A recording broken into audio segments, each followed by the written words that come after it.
Hello, welcome to my tutorial for the Gracie Bag by Shamballa Bags. This is a wonderful bag to make, nice and big and very straightforward. So I'm hoping that you will have a go at making it yourself. Just a note to mention, I made this tassel as per the tutorial. The only thing I didn't think to check was that the clasp would go onto the rectangles and it doesn't open up enough. Although this bit fits, I can't get it open enough to hook it on. So when you make your tassel, do make sure that the clasp will fit onto your rectangle ring. So that's it. I shall shut up now and let you get on and watch the tutorial. Happy stitching.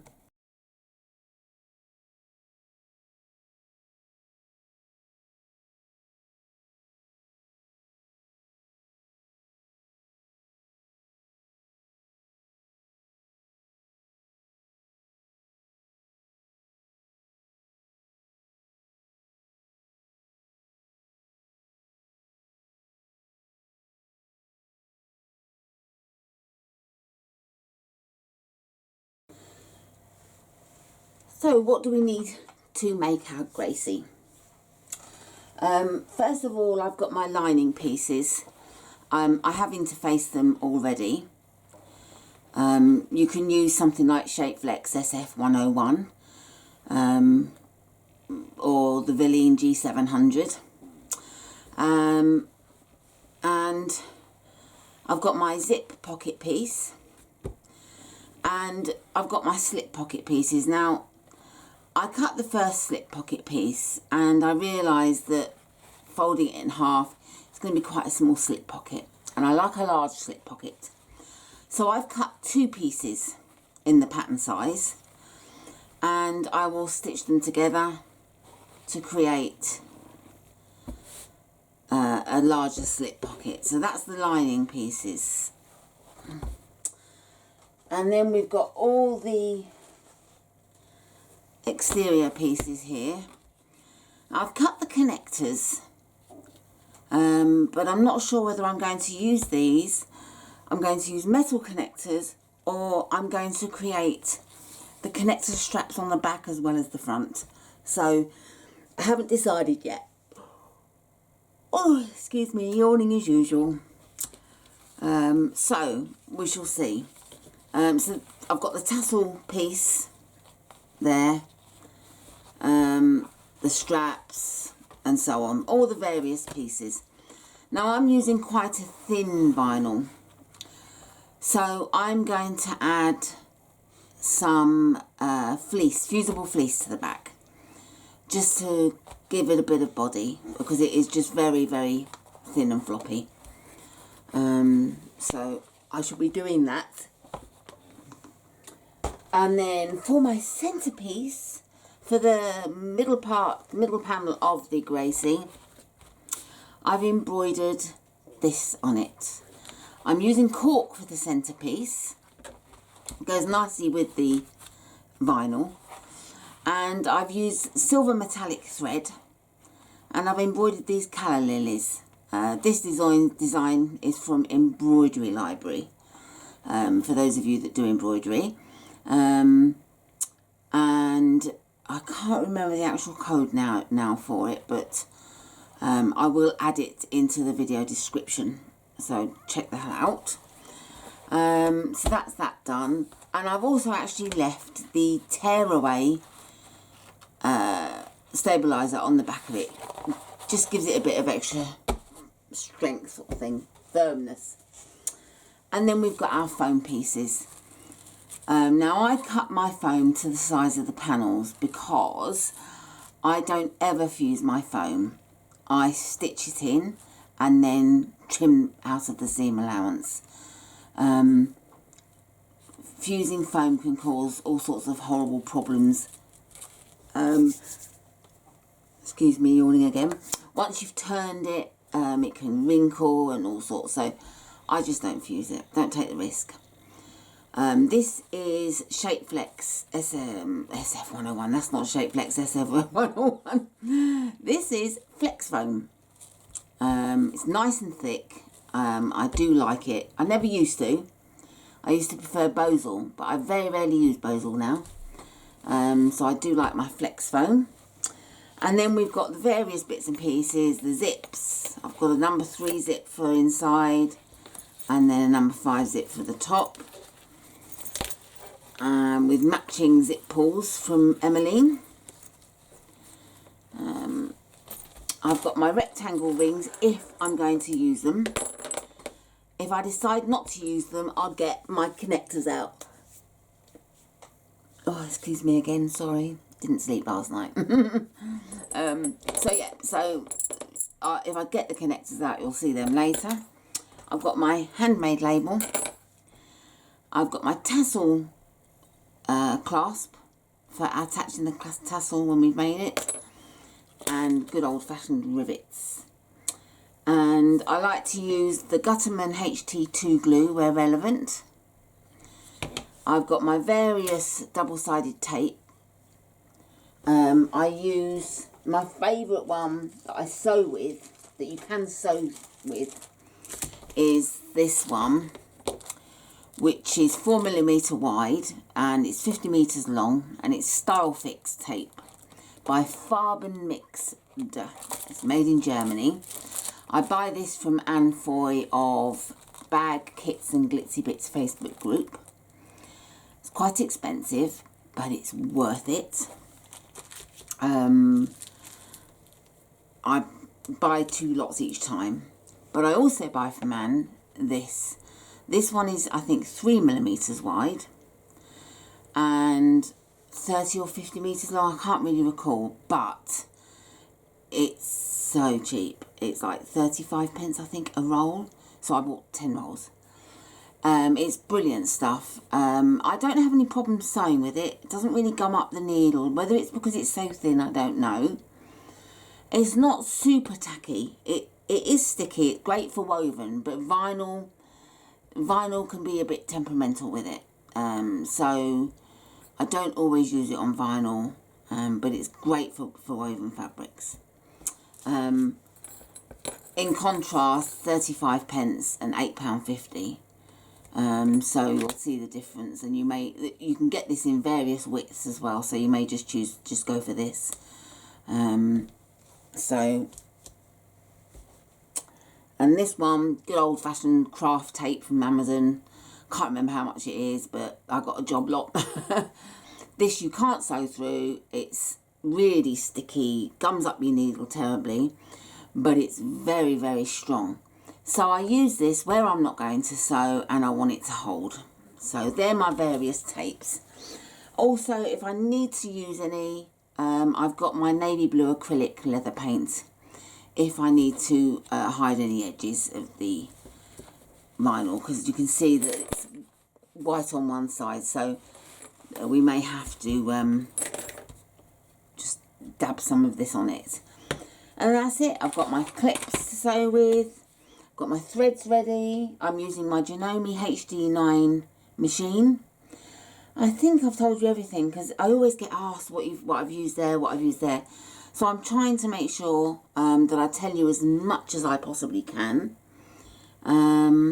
So yeah, that's it. Well, get ready to start sewing. So I shall be back shortly with the start of the tutorial. Okay, so to begin with, we're making the connectors straps, and I've decided I'm going to use these straps on the back and the front, so I'm not going to be using these. So I shall dispose of them. If you are using them, it's very easy to follow the tutorial, so do follow the tutorial for that. So for these connectors, we need to draw a line down the centre .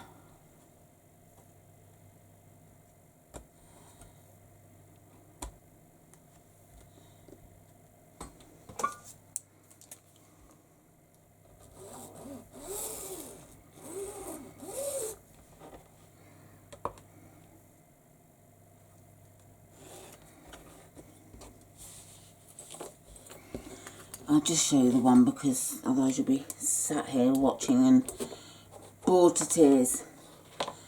And I'm using my craft double-sided tape. And I'm not going to be sewing in the centre part, so I can lay this along here without having to worry about it gumming my needle, and it will hold it well as well.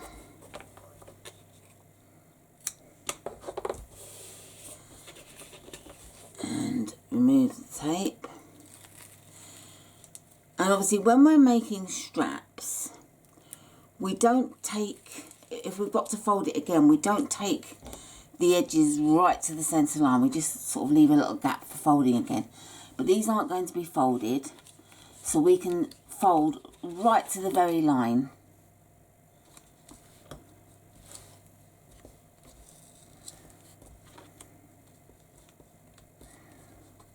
Like so.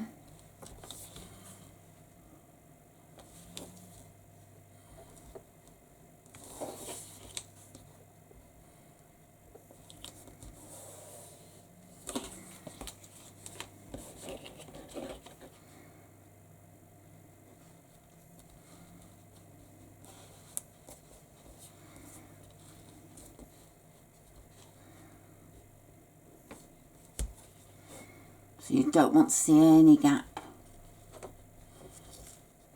at all. That way you'll know they'll measure the correct width for the connectors, or for the, sorry, rectangles. And I just like to use my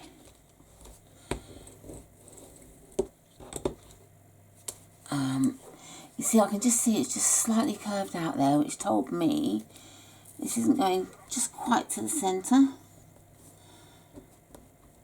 which it is now. That's better. So that's one connector made, and I shall make the rest. But the next step we have to do with the connectors is measure. Now it says to measure 1 3/8 of an inch from the top, like, in fact I'll do it this way because the lines are showing up. 1 3/8. However, I mark the line and then we need to fold at that line, but it's hard to see, so what I like to do is draw a line at 2 3/4.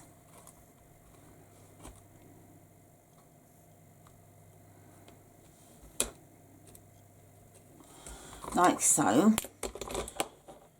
and I don't need to worry about that. Get our rectangle ring, and then we'll be folding to the line. Much easier to see. You're not going to see that mark because it's going to be against the bag. And we just need to get some more double-sided tape.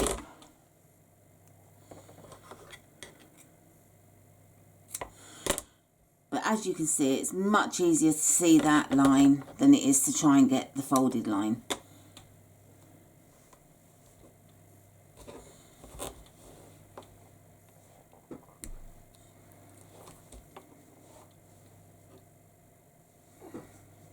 Like so.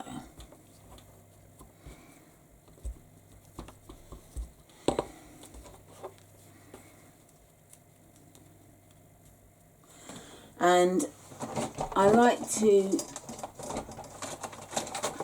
just put a hold on that. So what I do is I use spare parts of template plastic pattern templates, and on the good side of the vinyl I place it because I want to clip this together to make it stay in place, but this will stop the vinyl from marking with the clips. So, and I do all different lengths. I do long pieces as well when I'm making straps and so on. So I'm going to do all the others and come back when that's done.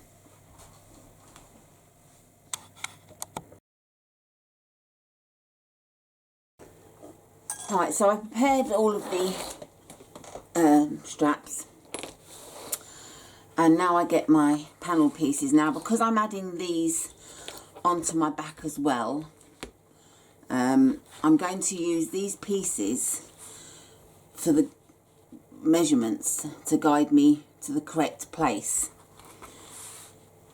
So what I'm going to do is lay this piece on top of the back panel piece, and I'm going to place my ruler along the edge so that that tells me that's where the edge of this piece was. And then we've got to mark 1.5 inches in from this edge for the strap to go. I'm going to remove the clips, and as you can see there's no mark on here at all because I used that. And I'm just going to get some double-sided tape, and because we will be stitching along there, I'm going to use my sewable one. In fact I won't, because we're going to be putting it in the middle and I'm not stitching in the middle, so that's fine. So, oops.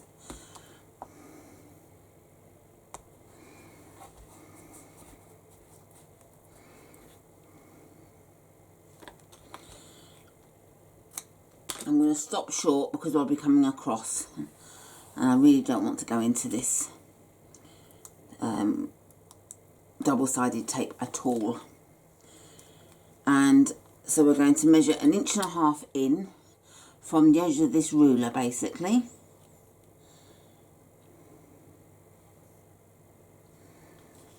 And then lay along the bottom edge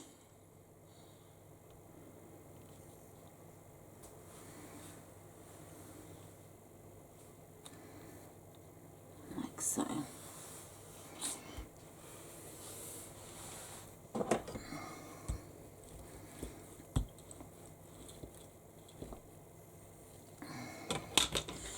And I'm going to do exactly the same on the other side. These rulers are great. I mean, they stick. I did a quick Tuesday tip on my channel showing you about these rulers. So take a look. I think it's just Tuesday tip rulers or something like that. So do have a look. I'll try and remember to put the link in the description of this video. But if I don't, just have a look on my channel for it. And I'll tell you about these rulers. They stick. They're brilliant. Like I'll show you. You can hear it sticking, but they're not sticky. They're not. You know, they don't. They're not gummy. Okay, same on this side.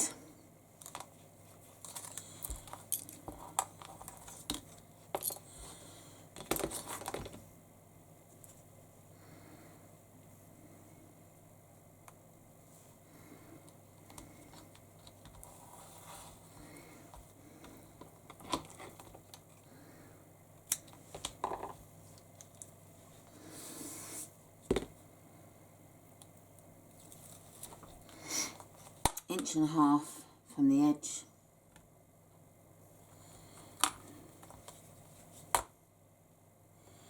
And if you're adding the connectors, the other connectors, then please follow the tutorial. Sammy's really good with her tutorials. They are so good to follow. You shouldn't have any real trouble.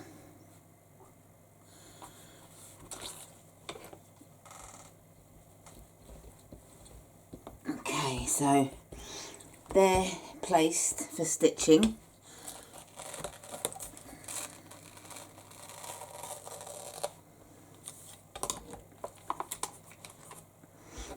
And I'm going to mark a line for my top stitching. We're going to top stitch up, across and down. And we need to make sure that we get the raw edge of the folded part in with the stitching. Although we will be placing a rivet, so it's okay. But I'm going to mark a line an inch down from the top, and that's where I'm going to stitch across, and it takes the stitching in by quite a lot at the folded edge. A good at least 1/4 of an inch.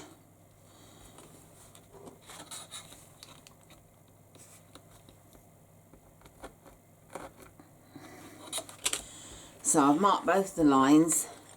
That's ready for stitching.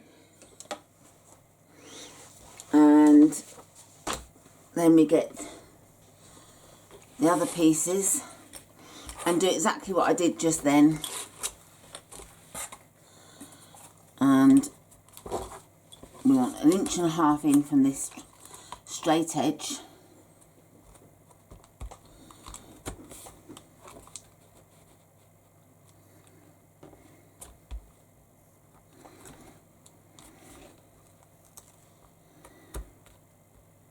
Like so.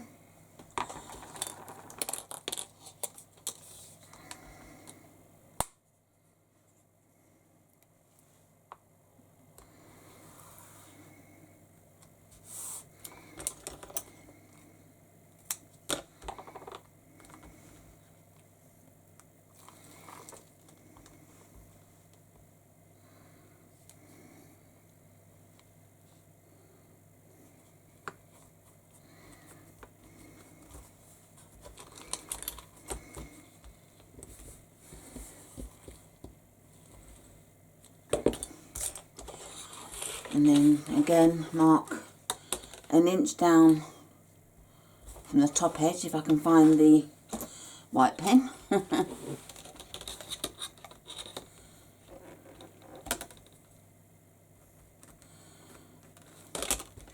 And this is, it's not just heat erasable, I can wipe it with a damp cloth and that will come off, so you don't have to worry about marking it with an iron. And final one,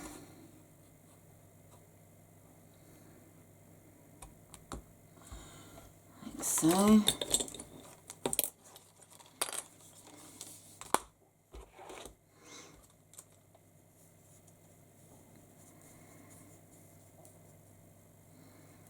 Oh, I can never find the edge. Oh, good. I'm about to run out of this. I've got more, but I was hoping it wouldn't run out whilst I was doing this part, and it hasn't.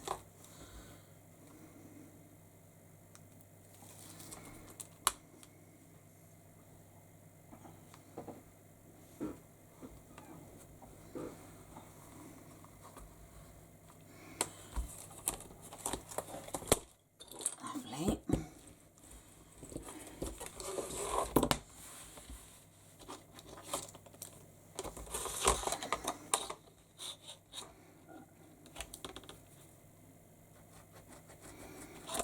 Okay, so now we need to take them all to the machine and stitch up, across and down. And then I'll come back to place the rivets. Okay, so I have actually gone ahead and placed my rivets in all of these, but I just wanted to show you what I did was, first of all, I marked 3/8 of an inch up from this line of stitching, and then I just checked in my machine that the rivet press would go down in the right place and that this wasn't stopping it. If it had, I'd have moved the dot down a little bit and done it at 1/4 of an inch. And then once I was happy, I punched my hole through to the back, and we just get the rivet.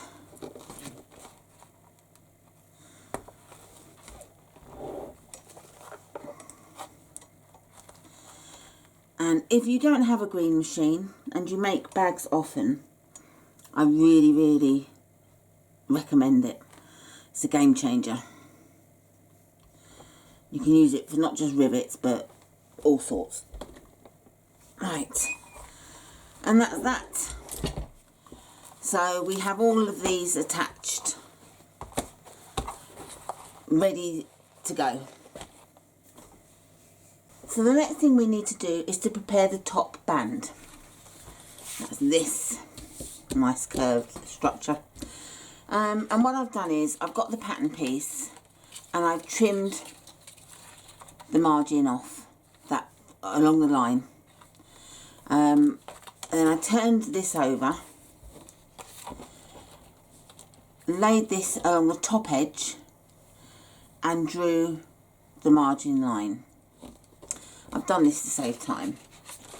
And then I've got my snippers and I've snipped all the way along, just under 1 centimetre each slit, and not quite to the very edge, just to there. So you're about 1/8 to 1/4 of an inch seam allowance away. And then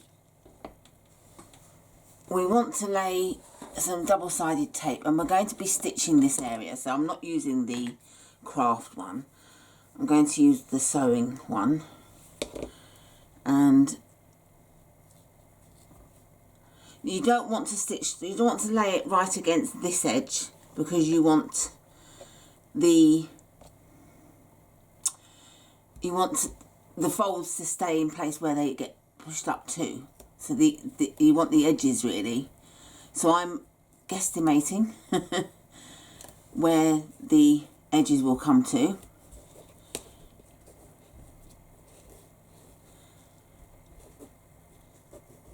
Like so.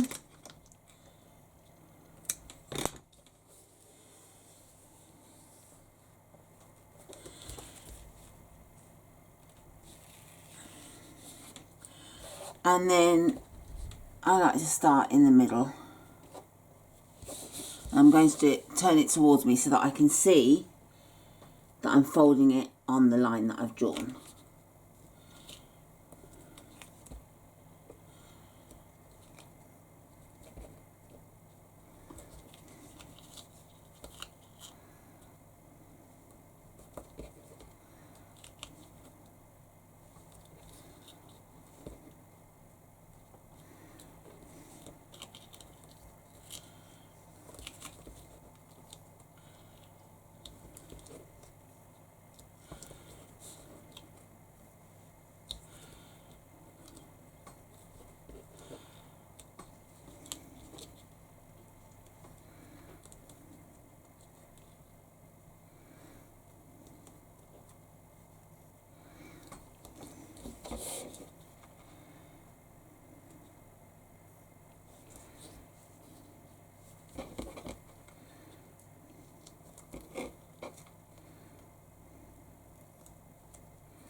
You want to make sure that they're completely flat, that there's no ridges.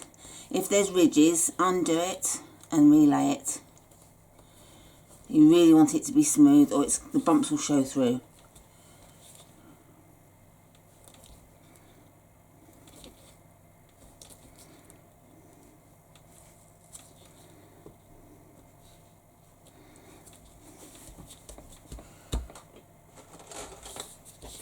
Turn it over. And it's nice to use a roller so you get a nice sharp edge.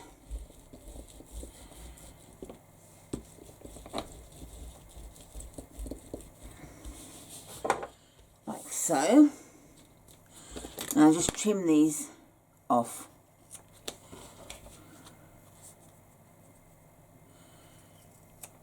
You may or may not have them, it depends on the angles you've done. So that's that done. Just feeling along. There's definitely no ridges, so I'm happy with that. So that's that piece prepared, and now we have to lay it onto the front of the front panel of the bag, which we need to prepare. So put that aside, and we get our panels, which I'm looking for. Where have I put it? Up here.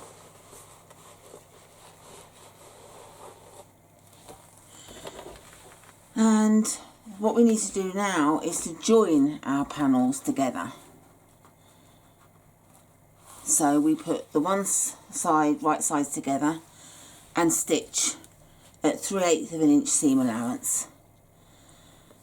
And I will also do the same on this side and then come back to you.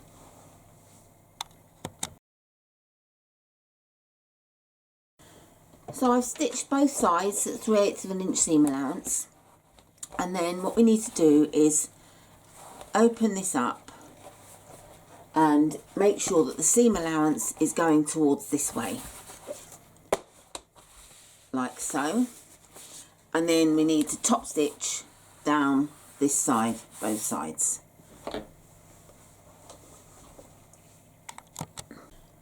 So I've sewn the top stitching, and I'm going to turn this upside down to add this part.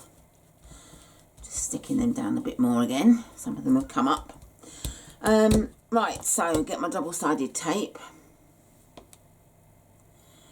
and put it along the folded edge.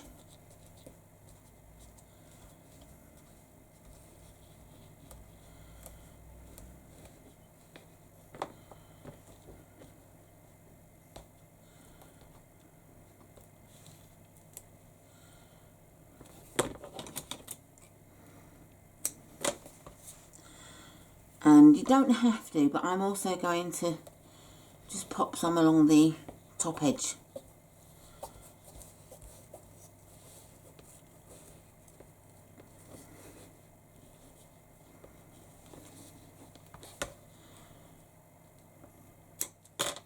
It's been a while since I made my Gracie, so I hope that doesn't come up and bite me on the bum, and that's the wrong thing to do, to put the tape along here. But it's easily removed if so. So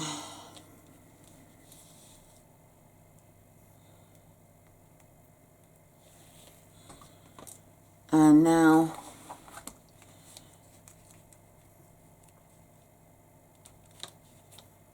place the edges along here and along the top here.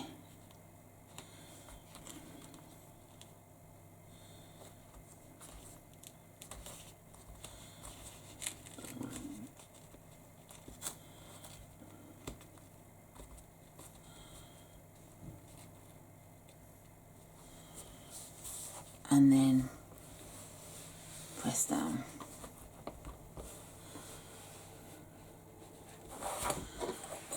And now we'll top stitch along this folded edge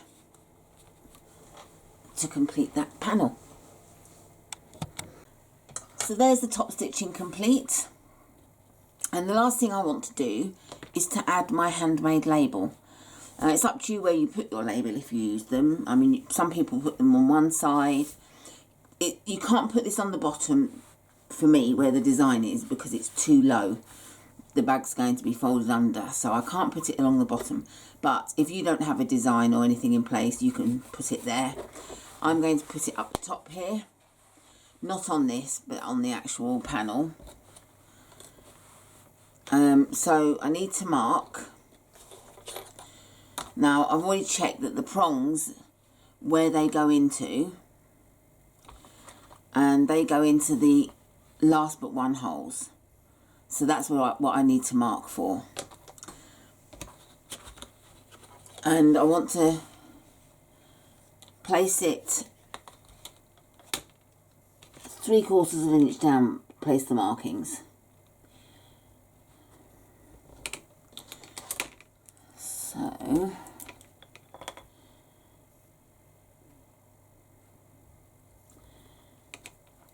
I have just under 3. So that's my centre point. And I get my washer.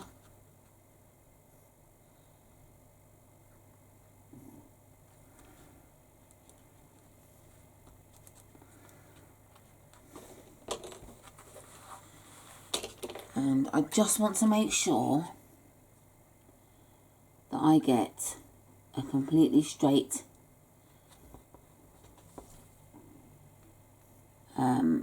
label. So I mark where the tops of the lines should be. get the correct craft knife. I've got different craft knives that have different blades on. Right, so got this blade, and I go in at the top where I've marked on each side so that I won't get a wonky label.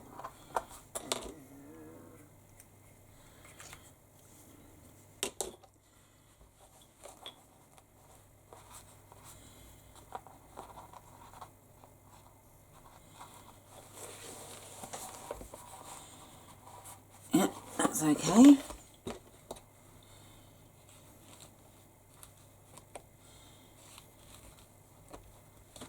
And I need to get my little hammer. I like to hammer these down so that they lay flat. And then I don't really want bulk, so I'm just going to use an offcut of my Decoville light.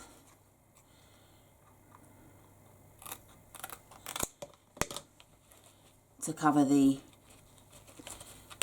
back so that it doesn't feel, you can't feel it through the lining. You won't feel it through the lining because I've got the foam, so I'll forget that.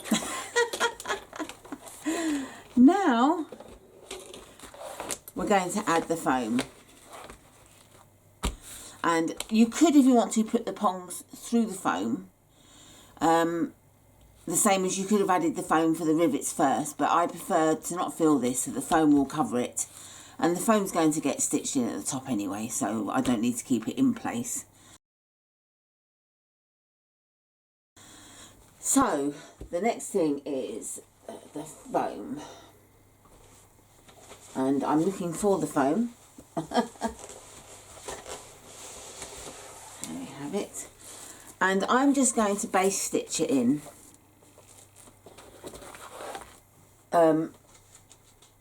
I use a very long stitch because it's nice and easy to then trim the stitches from the basting stitches to be able to remove the foam. So I'm just going to stitch literally just sides, not the bottom or the top, just stitch at the sides, about 1/4 of an inch seam allowance on a very long stitch, 5 or 6.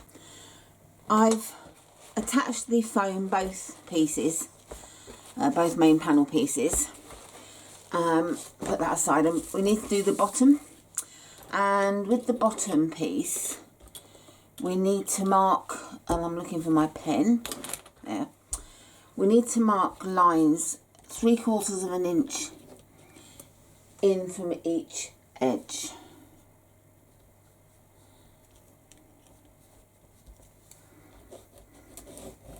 And I've put a bit of fusible fleece along here to just give it an extra little bit of sort of thickness.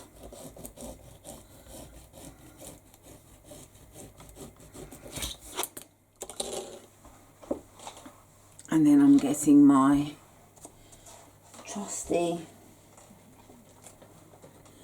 crafting double-sided tape, if I can find it. I was looking for a new roll, so I'm hoping this is enough. I'll have to go and search for it, but you can use glue if you want to, but you have to be careful with vinyl because some vinyl, the glue burns through and you'd see it, and it doesn't look very nice.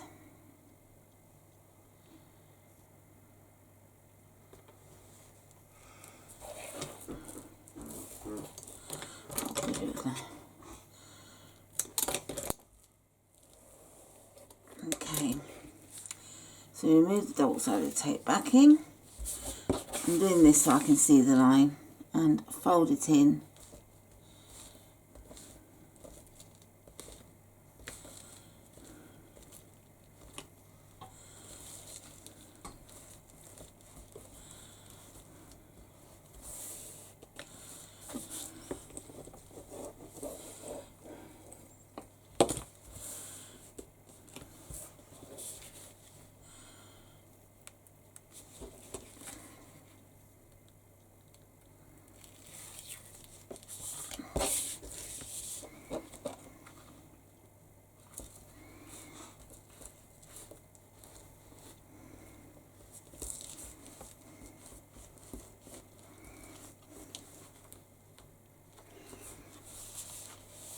So that's the long edges folded in, and I'm going to add the foam to it now.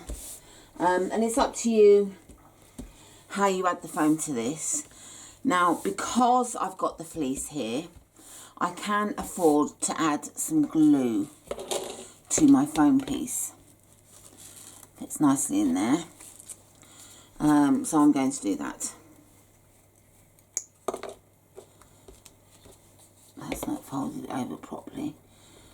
And fold that back. That's it. Okay, well, I'm going to glue the foam, and then I shall come back with attaching the bottom to the panels, etc.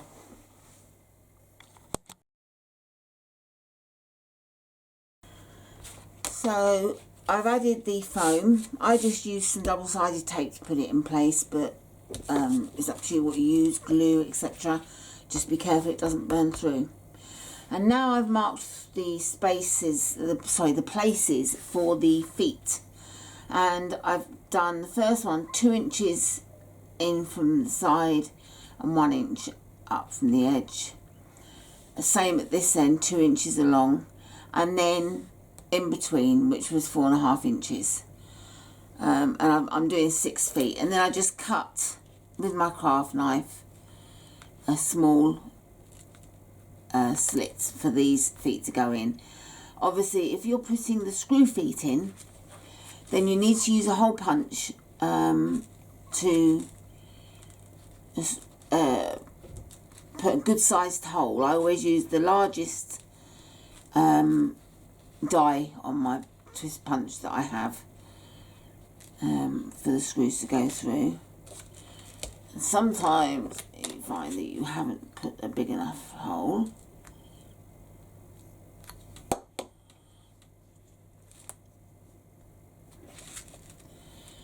And I'm just, for this bag, I'm just using some little round feet, which look quite pretty.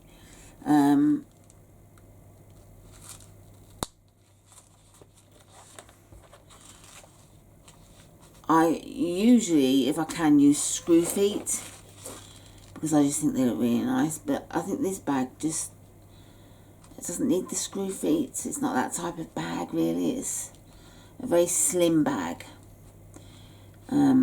So I just thought it'd be nice with these feet, because they look nice as well. There you go. Last one.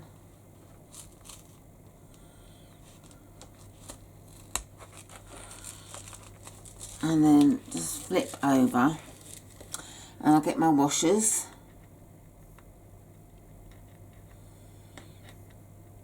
And then I have to get between them. Oh, goodness me.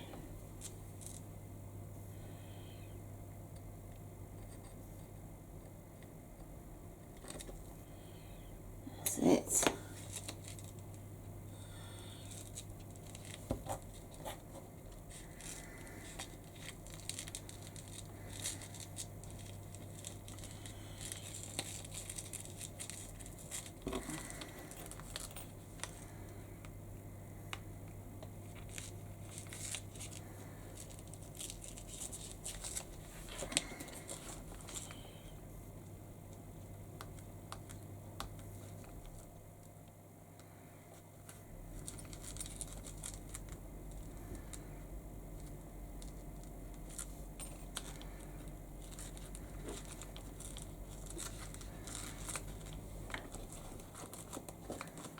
I'm doing these lengthways because if I do it across, I might catch one of the spokes when I'm sewing, which I don't want to do.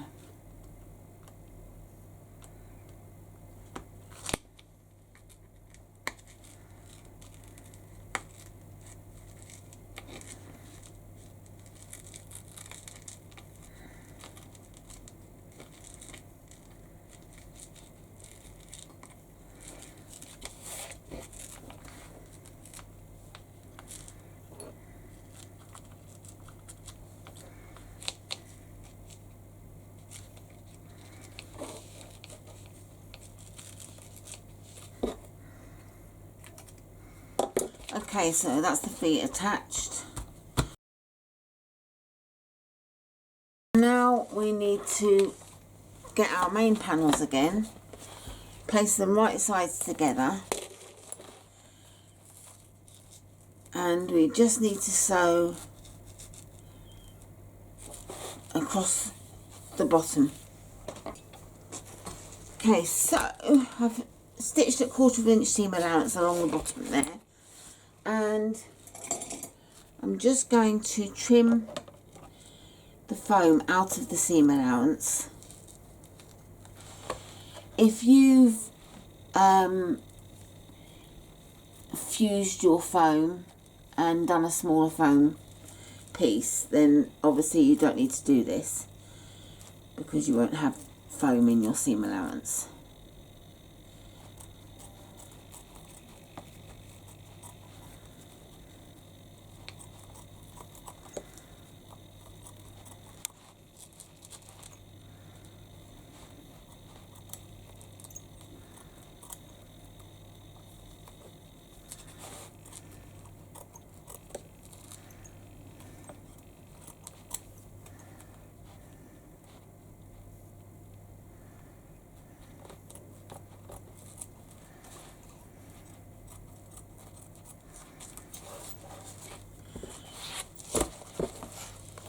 Obviously we need to do both sides.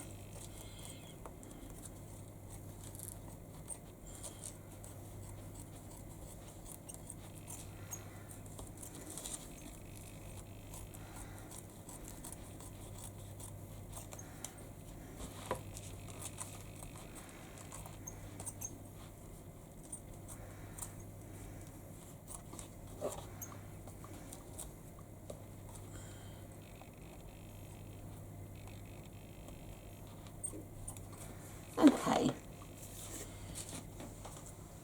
and we open this up,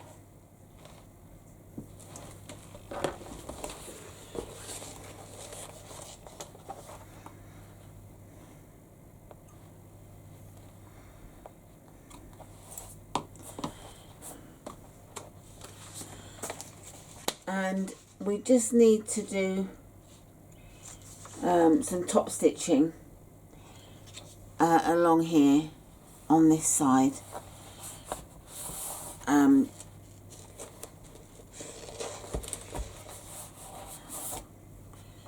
So I shall do that and come back.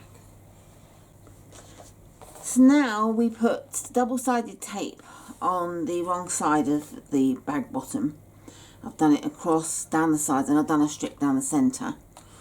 And we line it up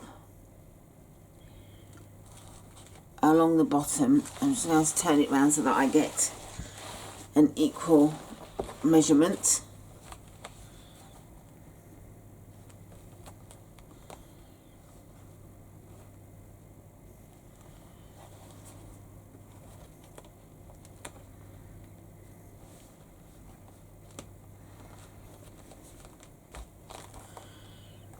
Like so.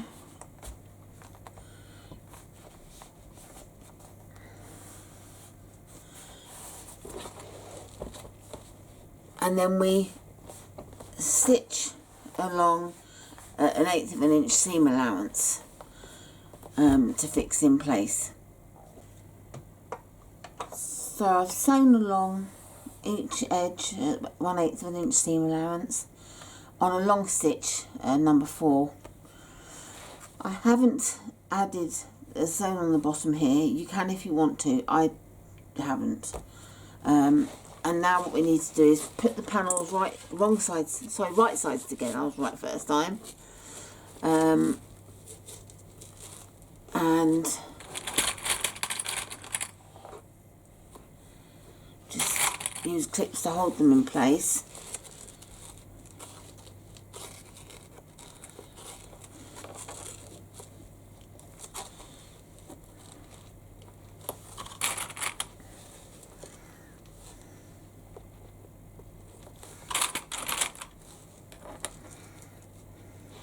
Whoops.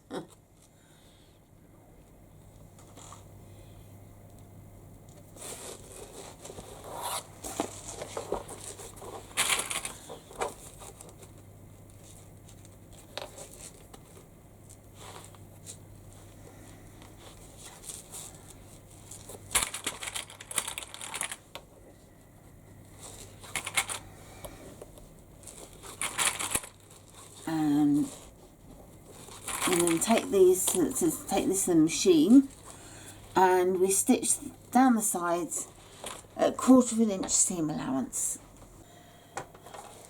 I've sewn the sides and I've trimmed the foam out of the seam allowance, and now all we need to do is to match up the corners, and we want to make sure that it's nice and flat, and then we stitch across again at 1/4 inch seam allowance, and that's our exterior made.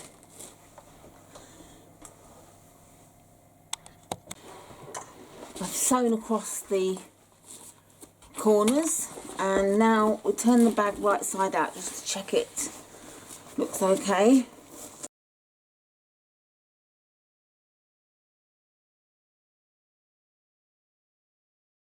Right, okay, I haven't quite caught there, so I'm going to turn the right side out. I've done too short. I'm going to turn it wrong side back out and redo it, which is why we check. So I just wanted to show you that, so to show you to check for that. Okay, so problem solving. Everything's in there now, no bits hanging out, and I ended up with a 3/8 inch seam allowance, which is perfectly okay. Sometimes you might have to do that, so if you have that problem, don't worry, just give the seam allowance a little bit of extra room. So that's the exterior made, and next we're going to be doing the lining.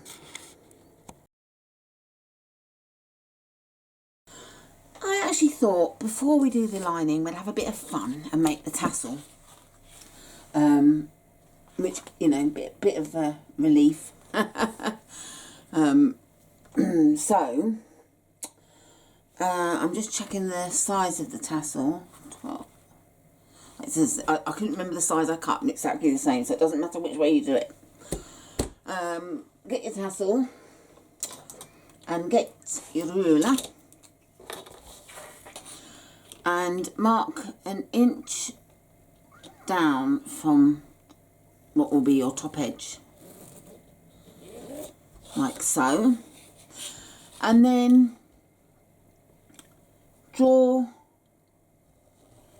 your lines. Now, in all honesty, I no longer draw my lines.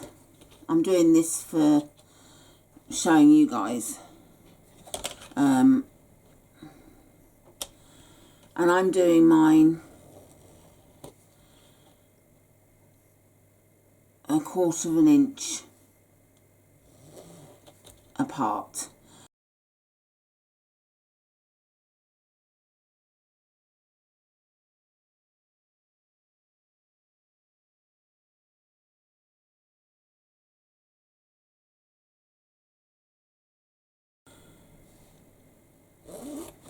Okay, so you can use scissors.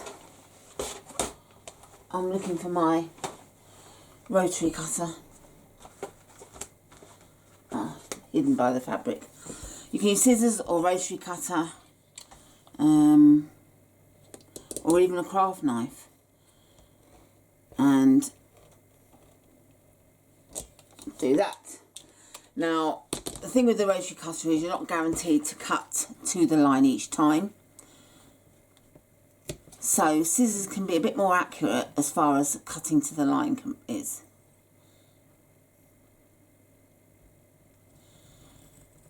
But they can also take longer, like so. So I do tend to go with the rotary cutter.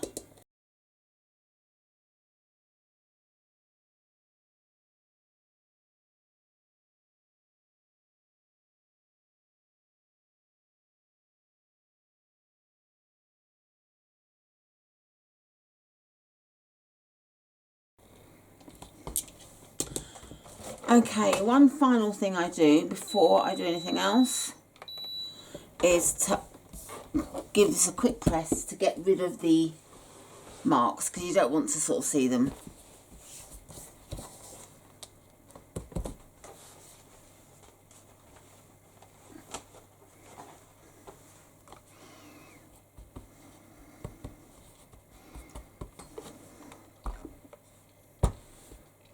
that's it, quickly done. So now we get this part, the tassel strip, and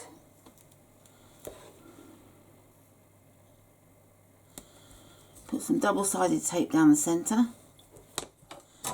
If you're using a wide one like this one, put one strip. If you're using a narrow one, do two.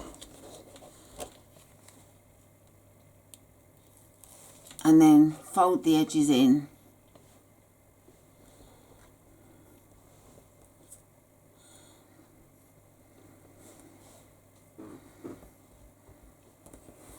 If you want to draw a line, you can draw a line if you want to make sure that, you know, you're totally accurate. But when you've made these sort of things, you tend to be able to do it freehand. And we're going to take it to the machine and stitch along each side. Okay, so I've stitched the strap, and then we get our clasp and put that on like so. And we get our double-sided tape, and I'm going to do 2 rows of this.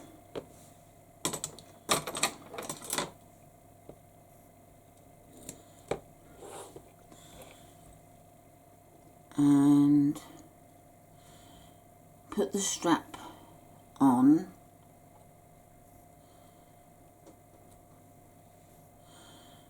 And I'm going to do one side first. And I'm just going to move it in slightly from the edge. Go all the way along. And the reason why I've done that is just to keep this out, because if I put this just the tape across here, the back could come up. So it's worth doing that before I stick the next one down. Remove the backing of the first strap, first double-sided tape. Then stick down, and it also ensures that you've got the straps straight, that they're both straight together. Okay, snip the edge off there.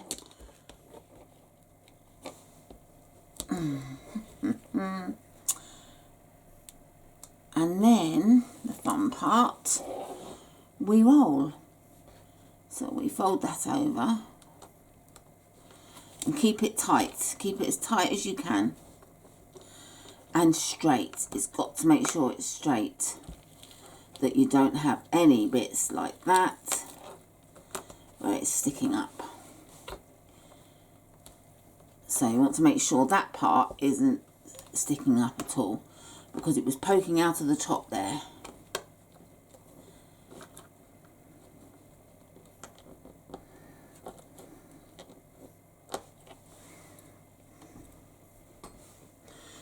Okay, now I've got some overhang here that's going to sit like that, and that's going to come straight undone. So what I'm going to do first of all is to get my twist punch to make the hole.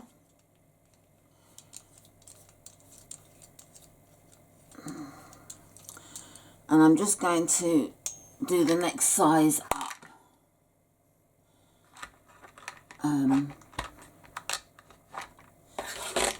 Because it's quite thick there.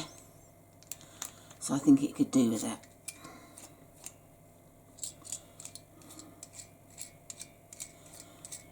And it's up to you whether you do 1 or 2 holes. I'm actually just going to do the 1. And I'm going to get my pen. I just want to mark it so that it's definitely even. Half an inch up.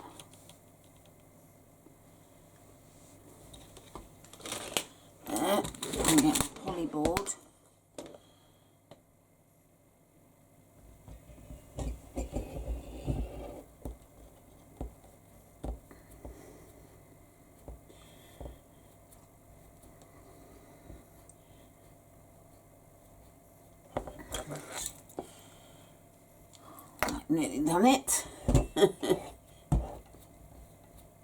That's it, that's through. Ooh. That's about the thickest I've ever done. I hope my rivet's long enough. It's a 9mm post.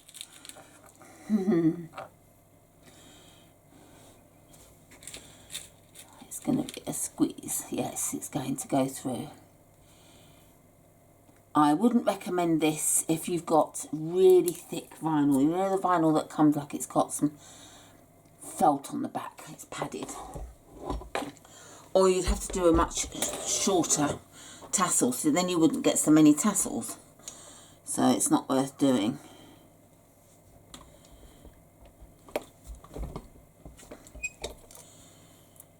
Okay. And now I've got this bit overhanging, which I didn't want to cut until I'd done it. I'm just pulling back the double-sided tape. So I'm just going to snip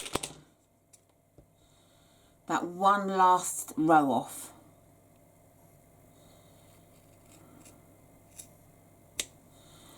That's it. And that's better.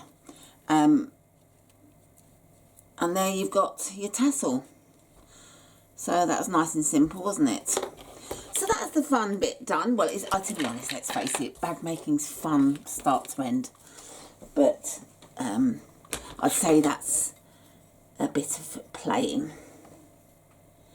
And so now for the lining. So we get, I tell you what, I'm going to sort myself out because I've got pieces and everywhere. So I'm going to have a quick tidy up and then come back for the lining.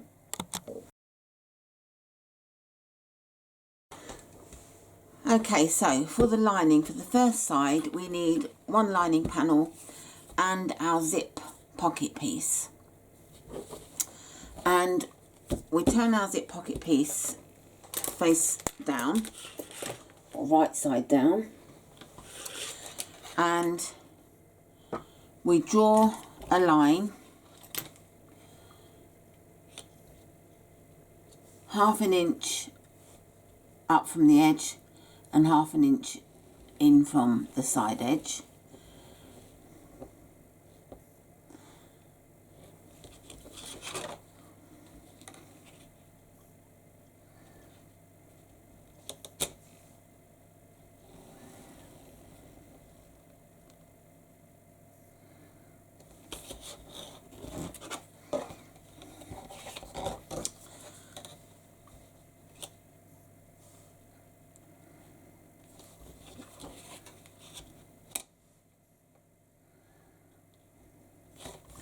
And then we cut this rectangular box out.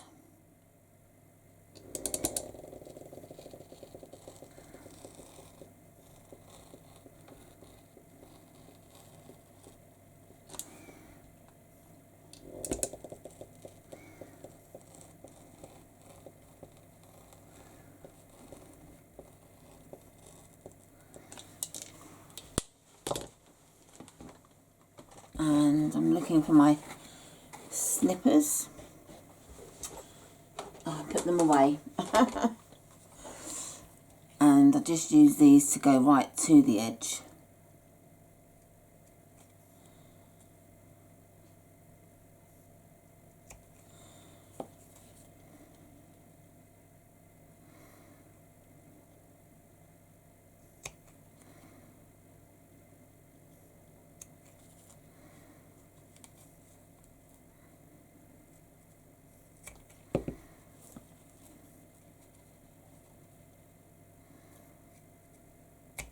There we go.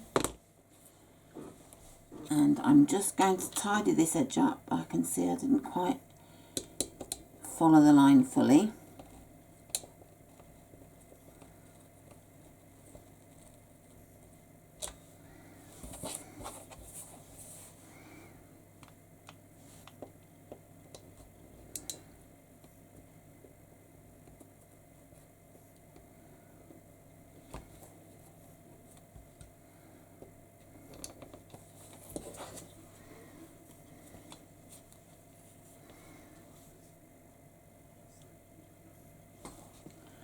Just making sure it's nice and neat and straight. Okay, then we get our panel piece, and I'm going to put some double-sided tape along the outer edge, along the top and bottom. Isn't it amazing how many pairs of scissors and cutters we have? I dread to think how many I actually have. But it's at least 30 different types.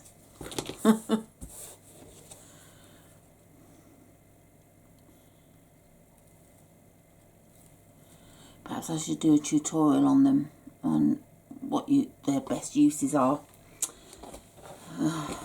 Another day. Okay, I'm turning the panel upside down for a moment, and we want to place the pocket piece. That's my other ruler. 2.5 centimeters down from the top edge. 2.5 inches, I beg your pardon. And so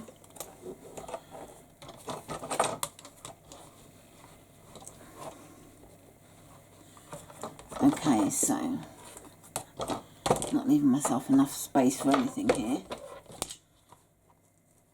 Oh my goodness me, now I've stuck this. I normally organise myself a lot better than that. I've stuck everything to this. Right. Measuring along the top here. It's 14 inches. And measuring this,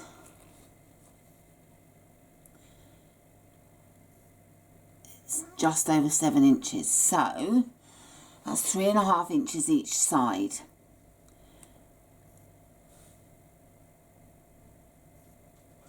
Just make sure that when you lay it down, you're laying it centrally. I haven't pressed that down. I want to now just measure to make sure I've got equal distance here. So that's just sort of 3 point, 1, 2, 3, 4, 5, 6. 3.5/8 of an inch. And 3.7/8 of an inch. So I literally just want to move this over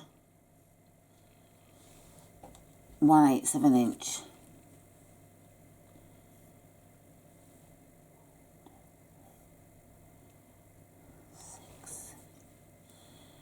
Right.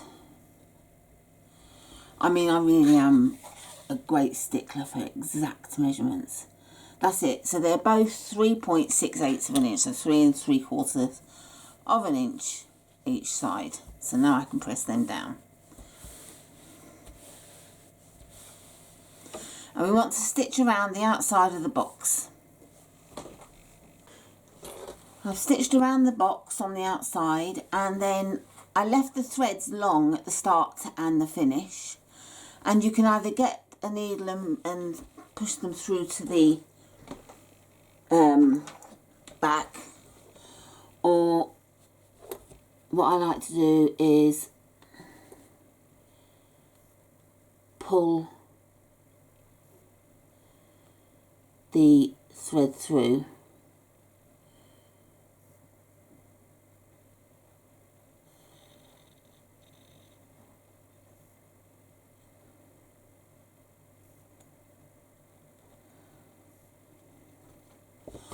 So I've pulled all the threads through from the front, and then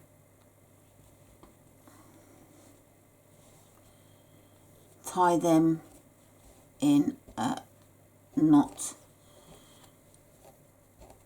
on the back.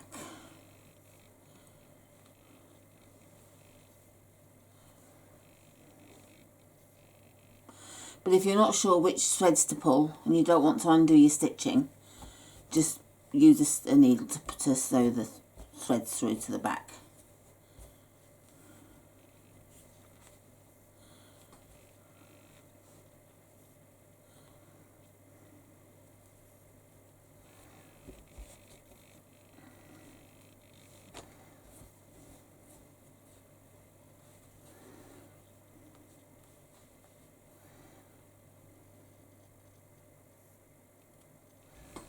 Okay, so that's those stitches taken care of, and now we need to cut the box, the fabric out of the box.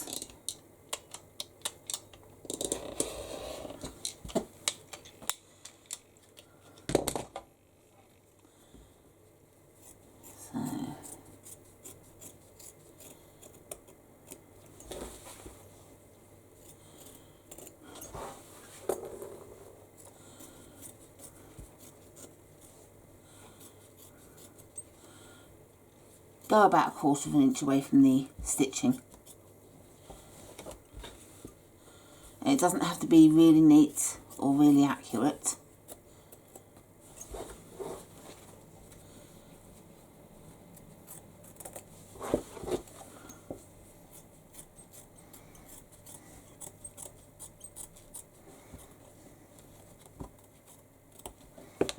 Like so. Just going to take that a bit more. Better. And then more double-sided tape. Oh my goodness. What would we do without double-sided tape? And we couldn't always use pins, not on vinyl. So we have to use glue and wait for it to dry and risk it burning through to the other side of the vinyl. So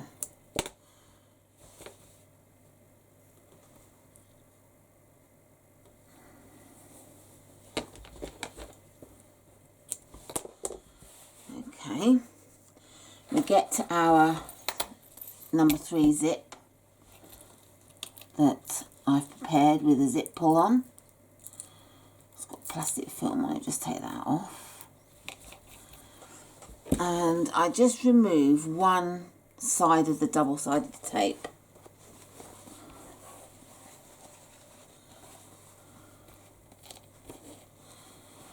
And lay that carefully along the bottom.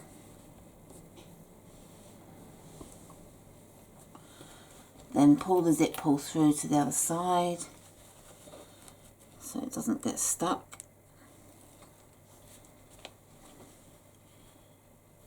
And then carefully along the top, turn it over, and double-sided tape, put some along the bottom above the row of stitching and some along the top below the row of stitching. And I'm just going to remove the bottom one to start with. And you get your zip pocket piece face down and centrally along the bottom, following where the stitching is.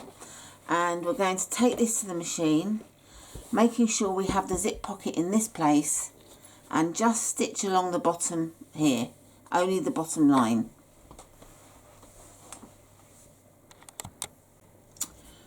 So I've stitched along the bottom row here, and I'm just going to flip over. I'm going to bring my thread through from the back, and all I do is pull this thread, and you can see the loop that comes up, and you just hook the loop and pull the thread. If this starts to be pulling, you know you've pulled the wrong part.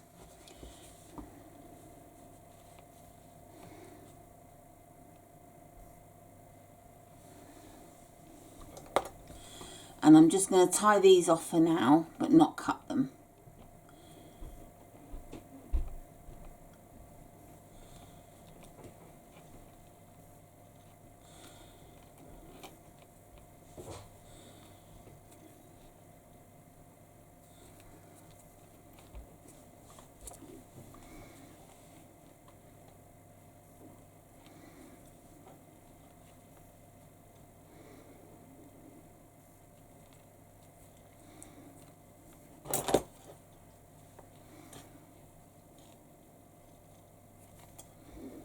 I don't know why, I always tie 3 times. Okay, now we move the pocket back and take off the double-sided tape from the top part, like so, and fold it up to meet the double-sided tape. And we're going to now stitch the side along the top and down the side. Okay, so again, turn over and pull the thread through.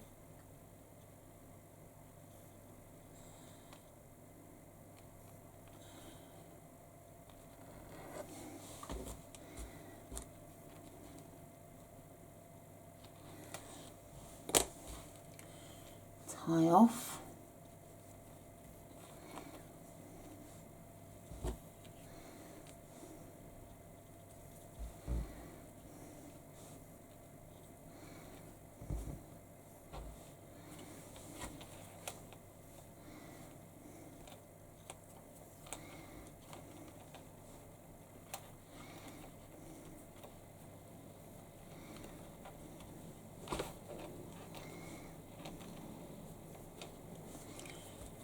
And then just snip all the threads, the loose ends.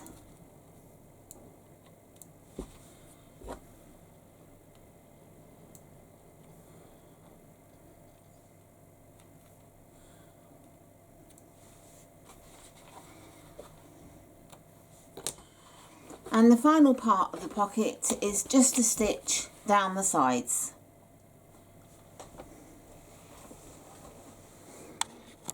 Okay, so that's the zip pocket added and stitched down the sides, like so.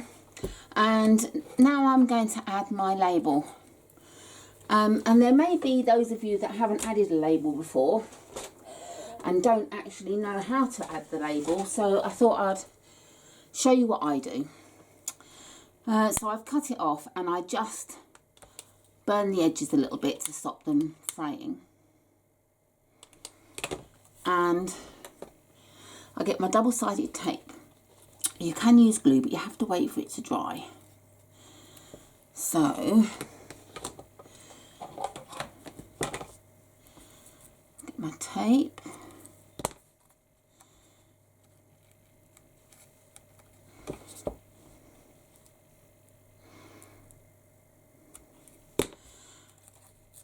And this is on the back of it.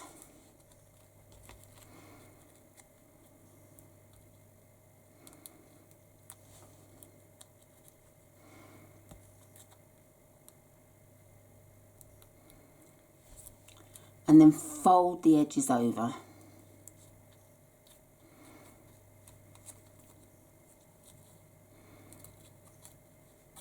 So that hides the raw edges. And then this is sewable tape, by the way. Make sure it is sewable because you're going to be sewing over this part.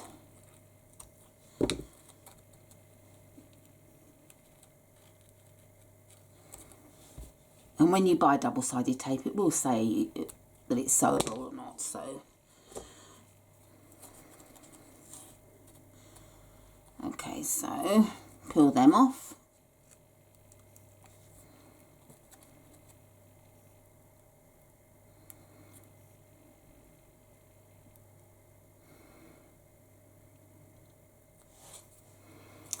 And then I fold it in half, right sides together. And I find the centre point of my zip pocket piece. And then put the folded end in the middle bit. And that's it. And then I just stitch down each side. If you want to, you can just glue it, and that would be fine as long as the glue is very permanent. So make sure that you are using glue. It won't just pull away. Otherwise, I'd stitch down the sides there.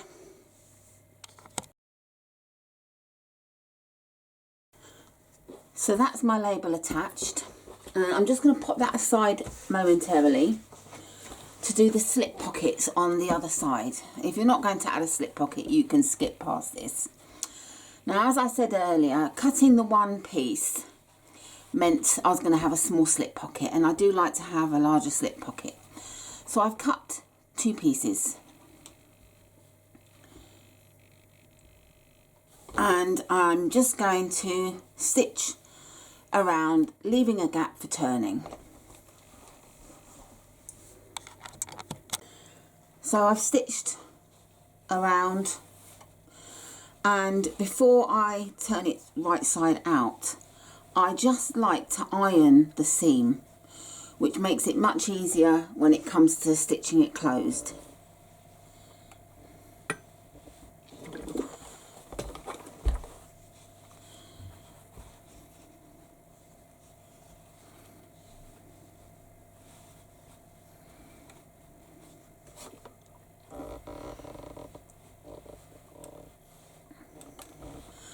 There we go. And now I turn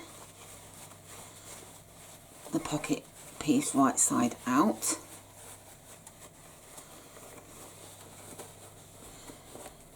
And I apologise if I didn't get that ironing in then. I'm not sure. I think I was too close to the edge of the desk, so I may not have got that in which case I apologise.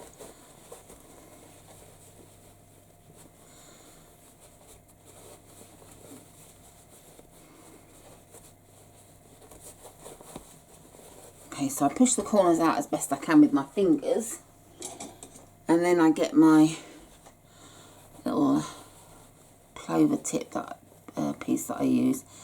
It's actually the clover pen that you use, a tracer pen. For when I do dressmaking, I use very thin tracing paper, carbon paper. You put the carbon paper with the sort of carbon ink side down onto the fabric. You put the pattern piece on top and you trace round it, and you get left with the pattern in place, and this is what I use for turning.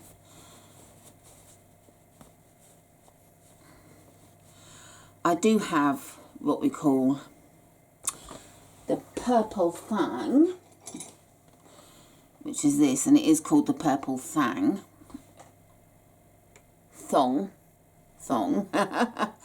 and you can use that for the same job. And I also have this, which is also by Clover. I can't think what it's called, but that's for pointing out the corners, and this is for pressing the seams down. So I have various tools for the job. Plus I have a crochet hook, a knitting needle, all sorts. So it's generally whatever I feel like at the time. I am a bit of a gadgets girl. I take after my dad, and I love gadgets, and I often have several gadgets to do the same job. I'm rather naughty like that, and my husband goes potty, so I'm a hoarder. But I only hoard things that are useful, not things that aren't useful. If I don't use them ever, then I get rid of them. So I am quite good in that respect. When my dad passed away, bless him, we went in the attic. He must have had 30 irons, 30 kettles. I mean, it was crazy. And he'd just see a new kettle that would come out and like it, and he'd buy it, and he'd put the other one upstairs just in case. And I don't know what just in case meant, but I do the same thing. And my husband says to me, what does just in case mean? I say, well, it depends, just in case the other one breaks. And he said, but if the other one breaks, you buy a new one. Yeah, I know. So yeah, I don't know really what just in case fully means, because he's right, I don't ever use don't ever get the old one out. It's quite crazy. I'm sure there's many of you like me.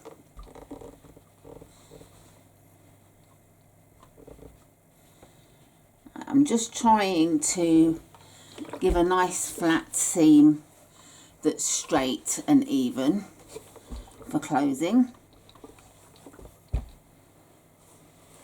And that's the pocket piece made.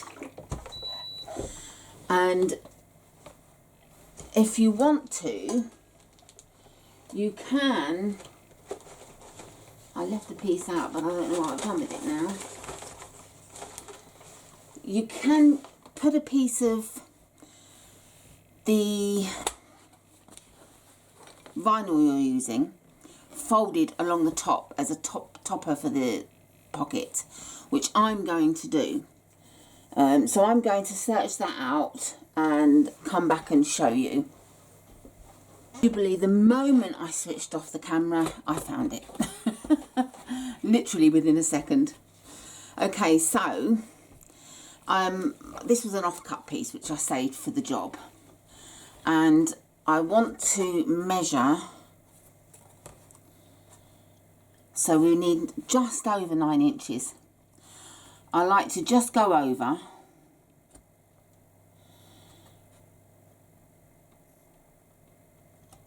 and I do 3/4 of an inch. I need to go the other way actually. So 9 1/4 inches and 3/4 of an inch.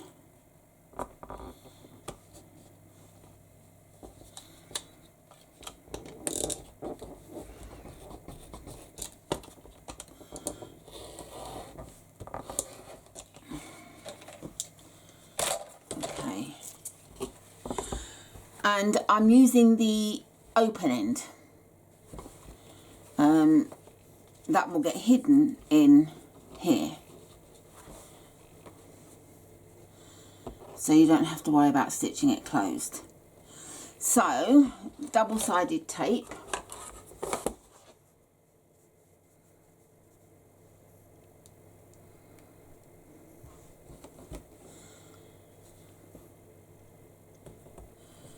Along both edges of the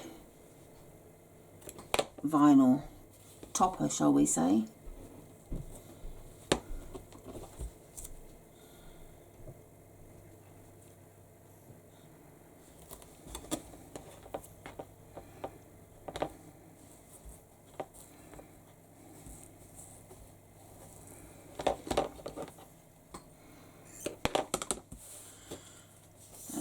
And I'm just going to draw a line just so that I can keep an eye on where I'm laying this.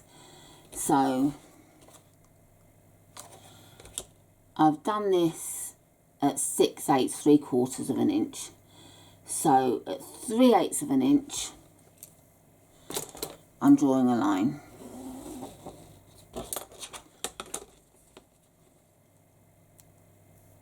And then I remove this, and I'm turning it upside down for ease of seeing what I'm doing.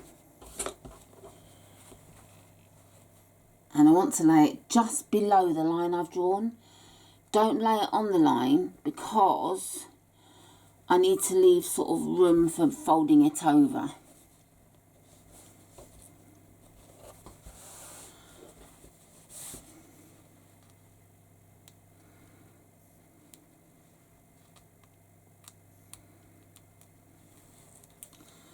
And then we fold it over like so.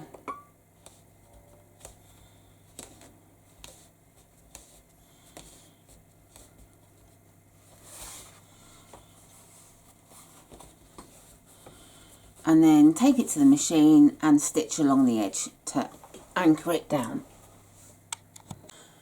Okay, so I've stitched along the top here. And I turned over, and if I hadn't caught this in, if I'd missed it, I'd just do a second row of stitching. You can get away with that, but it's fine. I did catch it in, so I'm happy with that.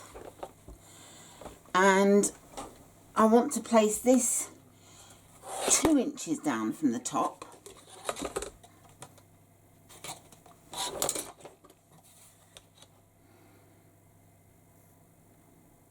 And fact, thinking about it, I want to place it 3 inches down from the top. Beg your pardon. Oh, find the right ruler. And measuring here.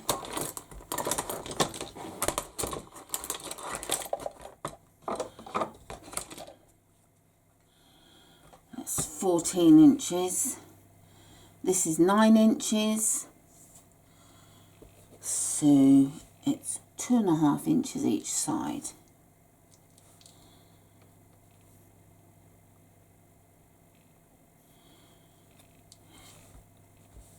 Yeah, and I always pin this one.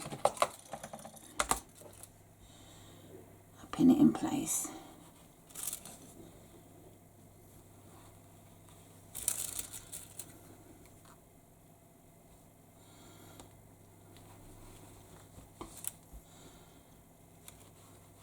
Now, if I hadn't put the vinyl strip on the top, I would be stitching the open seam closed along the bottom here. But as I did, like I say, I hid the seam. So I'm now going to stitch down, along and up and triple stitch at each corner to make sure that stays in place. I'm probably going to add rivets, so I'm only going to stitch up to that stitch line so I don't break stitches and end up having it all unravelling. So I've stitched the pocket in place and I've just punched the holes for the rivets, and I've punched them just above the stitching and this stitching line and a little bit in from the corner so that they're not sticking out over the corners.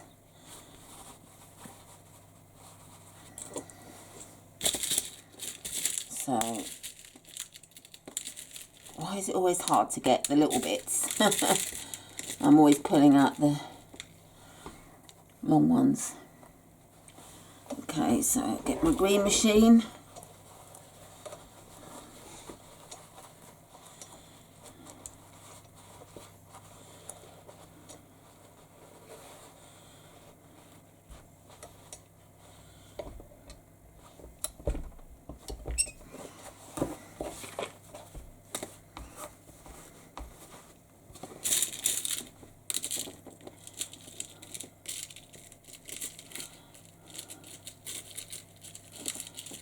Oh my goodness me, it's always hard to pick up the little ones.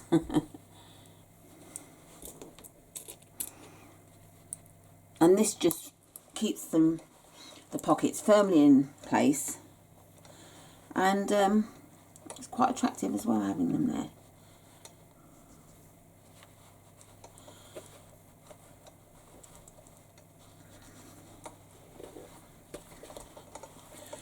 Sometimes, I don't know why, but sometimes it can be a bit hard lining this up. That's it.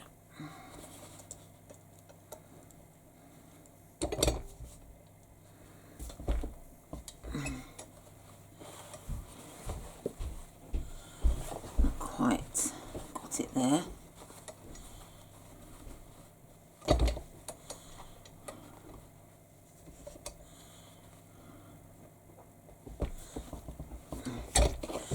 Okay, so that's that pocket piece done, and next we're going to be putting the tops on.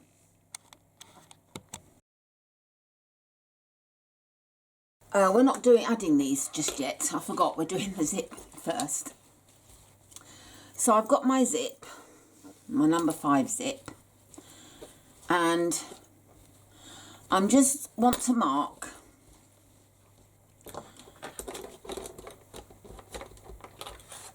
a line 1 inch from the top.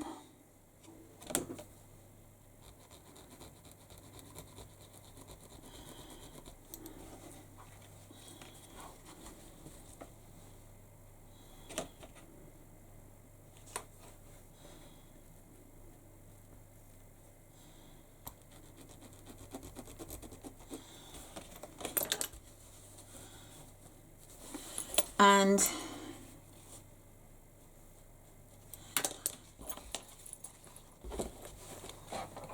This is slightly different to the pattern, so I am doing something slightly different. I just find it a bit easier this way.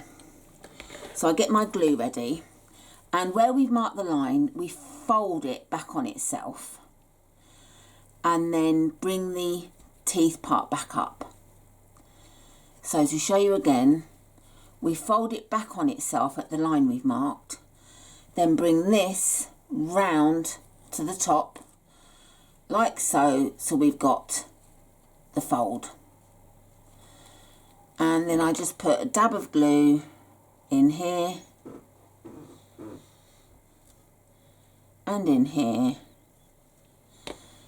and then I got my clips to hold it in place.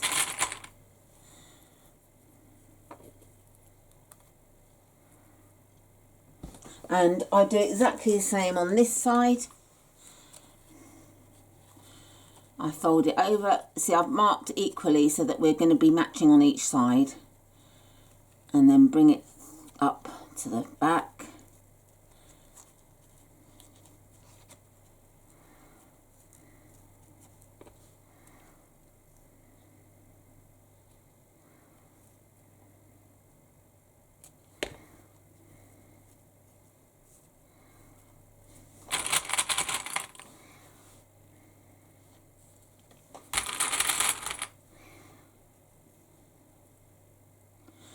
And then we just need to wait for them to dry before we proceed to the next stage.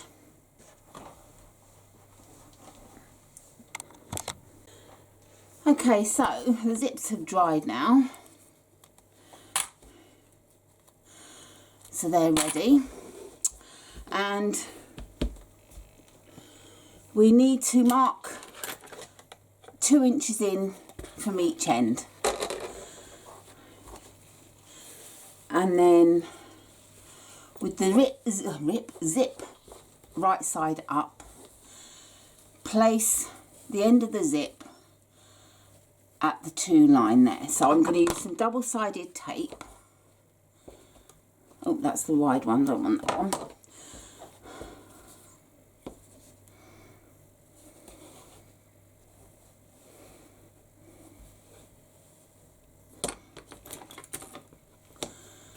I'll just do the tape to the line.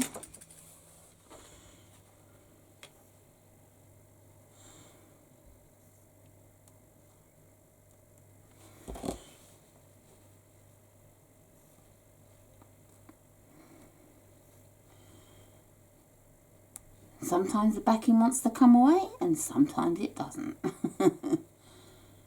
Right. And then place the edge of the zip along the edge here.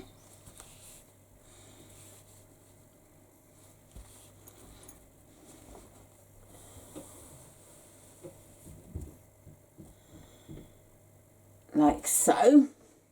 And then you can base stitch the zip along there if you want to, but as I've used double-sided tape, I'm not going to. And then we get our lining contrast band and place this along the top. And again, I'm going to just use some double-sided tape to keep this in place. Now I want to move the zip down here. So I'm just going to hold it with a pin in place like so. Push it down enough. Because you don't want it to be past that line either. In fact, I'm going to be even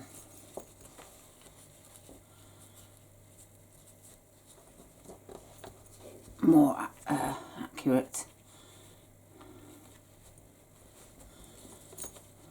like so. And then rather than double-sided tape, I'm just going to put this on here with clips.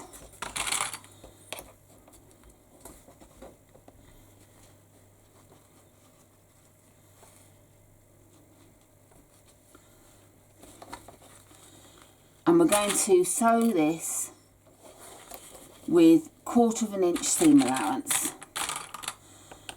So I'm going to go to the machine and attach that.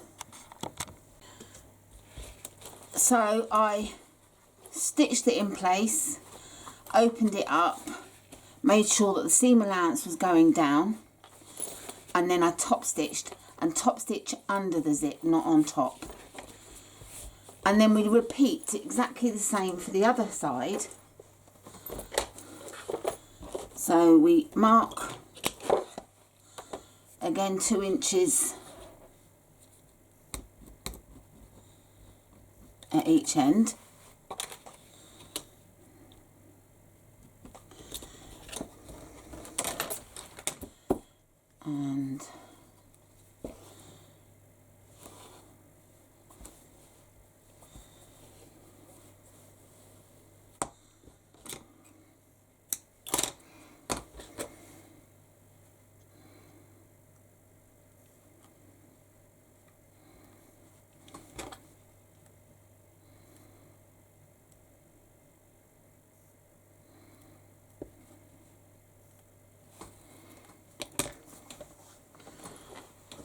And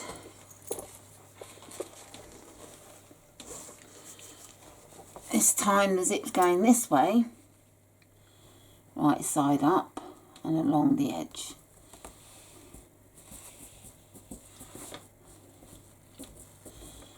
And then get to that end and move the zip down so it doesn't get sewn in.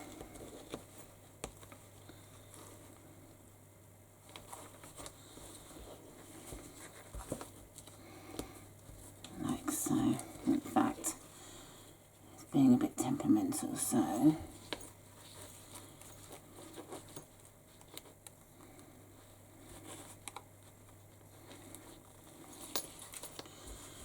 better. And then we get this, and again stitch at 1/4 inch seam allowance, open up and top stitch again. I shall come back when I've done that.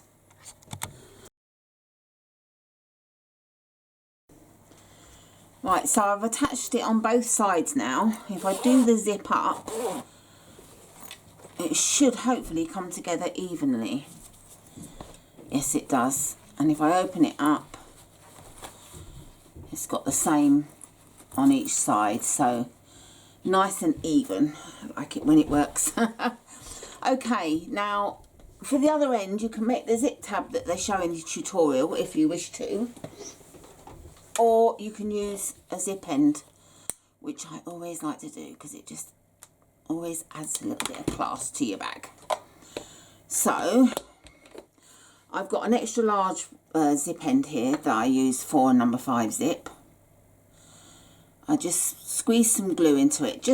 It just reinforces it, really. Gives me peace of mind that I'm not relying just on a tiny little screw to hold it in place.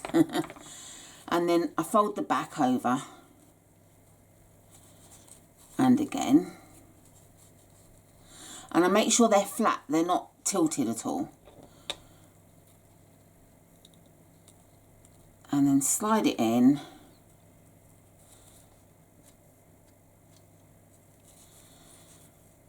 All the way down to the end until you can feel that it's not going to go any further, and then pop the screw on.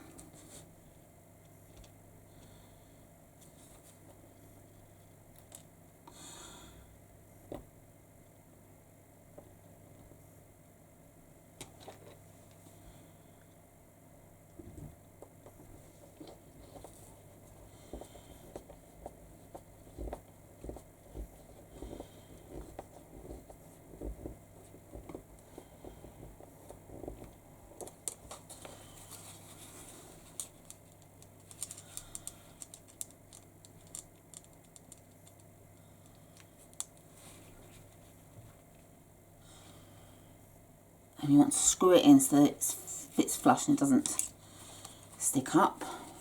Oh, I don't know what happened there.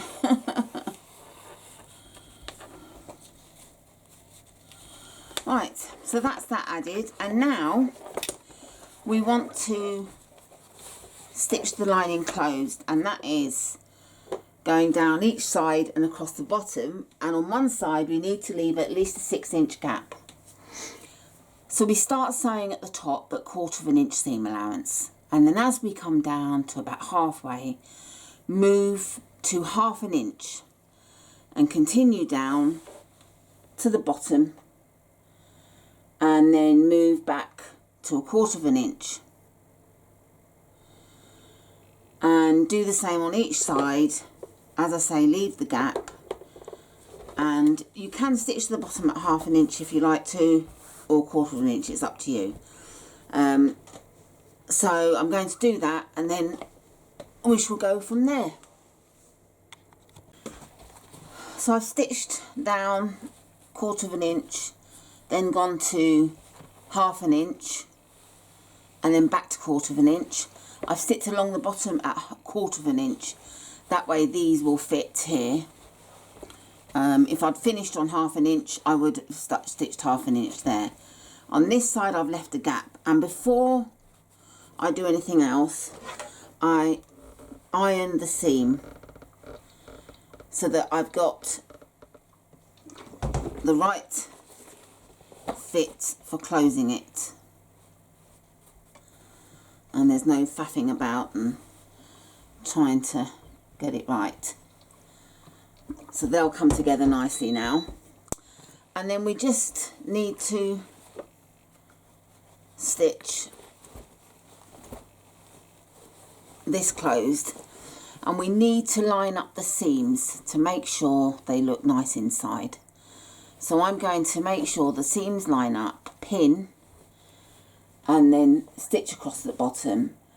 And if you remember, on the outside I had to do a 3/8 inch seam allowance in the end, so I'm going to do the same here, just so again it fits.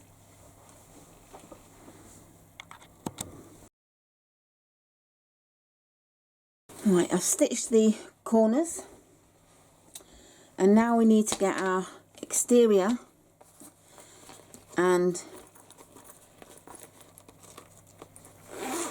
pop this into the lining. Oh, and we need to make sure that the back is to the back, if that makes sense. So the zip pocket is on the back.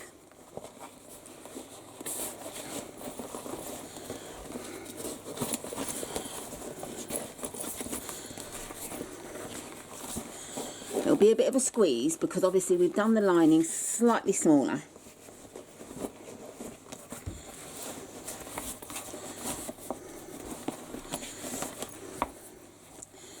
But the top should fit the same. And we need to start by making sure that the seams are in the right place. And I like to use my staple gun.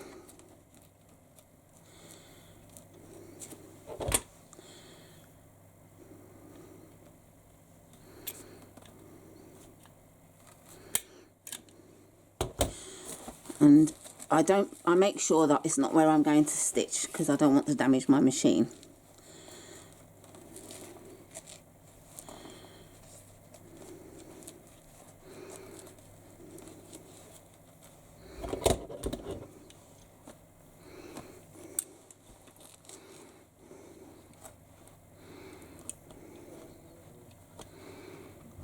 Try to make sure that the seams stay open. Okay, and then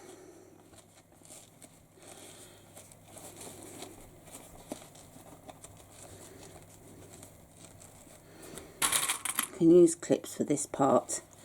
I just like to make sure that the seams are very evenly placed and that they don't slide.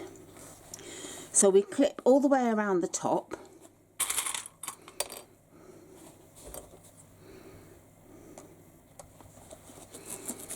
Sorry, I want to make sure that the foam's caught in so that it gets stitched in,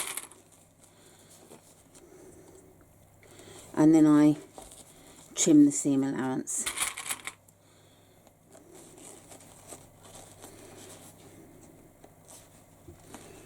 That's better. And then once we've clipped all the way round, we sew around the top at 3/8 of an inch seam allowance.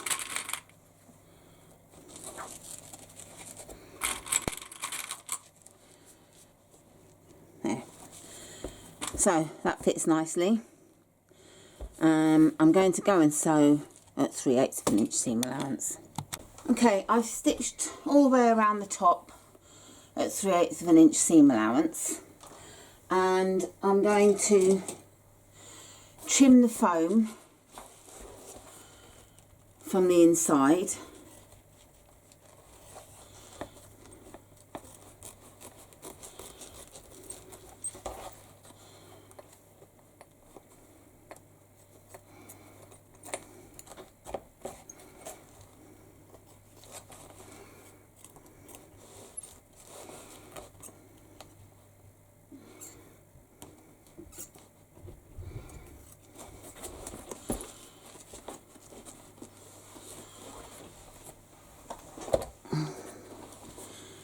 Can be a bit fiddly.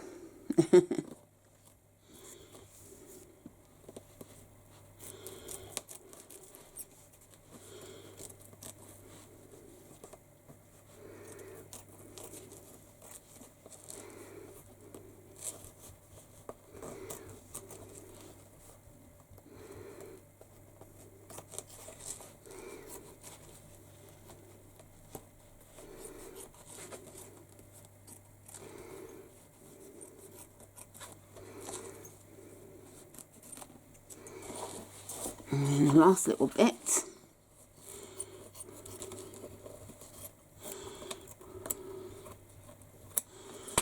And also remove the 2 staples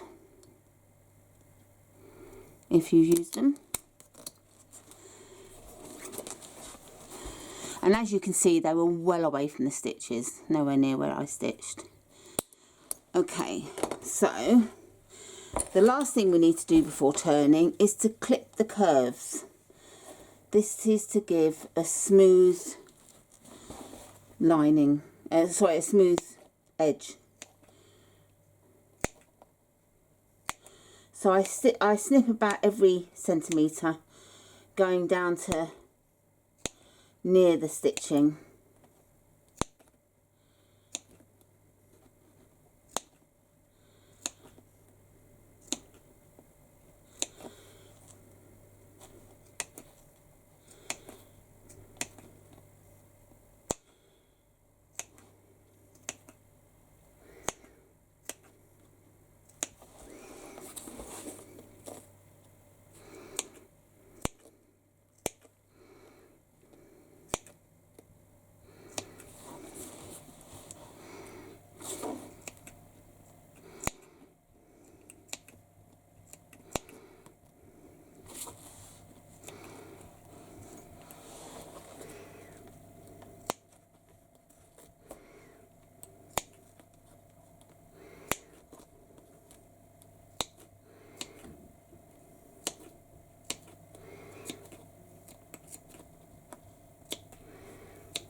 So that's snipped all the way round, and now we turn it through the hole.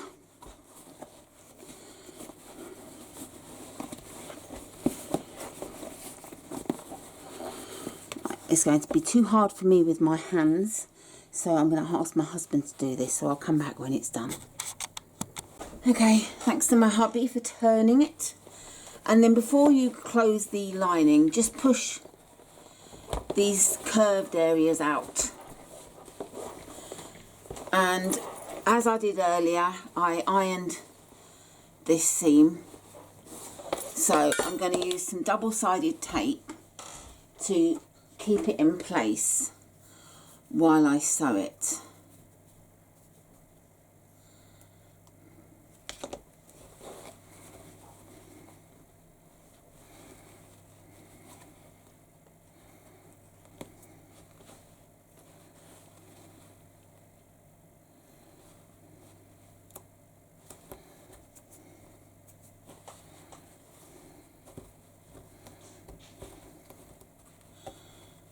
And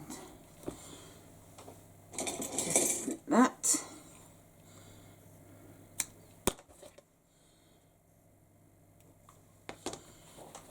And then remove the backing.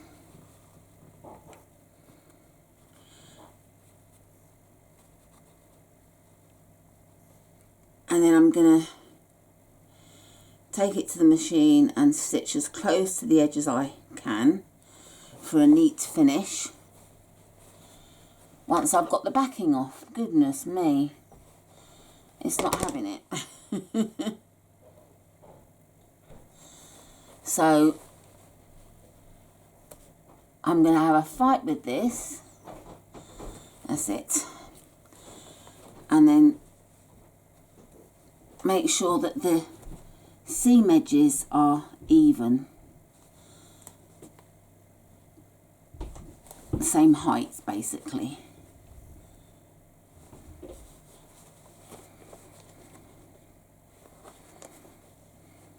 Like so.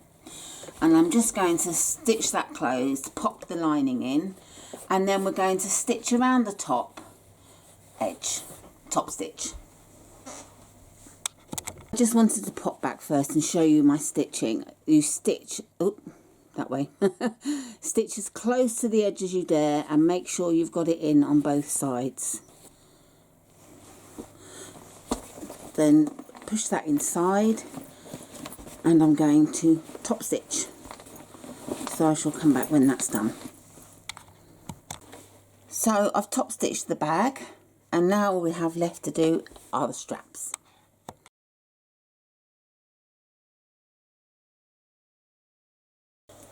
So to the straps, very basic and straightforward. I'm sure you've done these lots of times, but there may be some of you that haven't, so I'll show you. So we want to draw a line down the centre.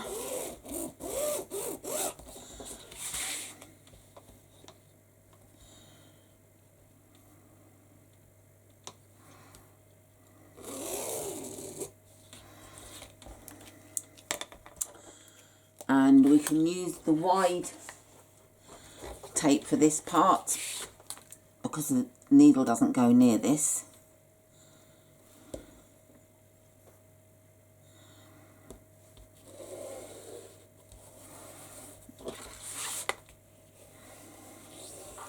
Now, if you think your vinyl isn't thick enough for a strap, which I don't think this is, I'll show you folded.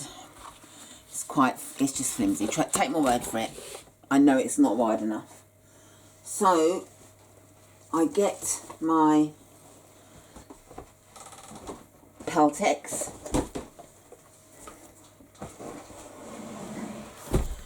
Oh, goodness me. And this is Pellon Peltex one side fusible 71F. That's what I use. And I want to cut it almost to the length of the strap. Basically, I want to cut it 3 inches shorter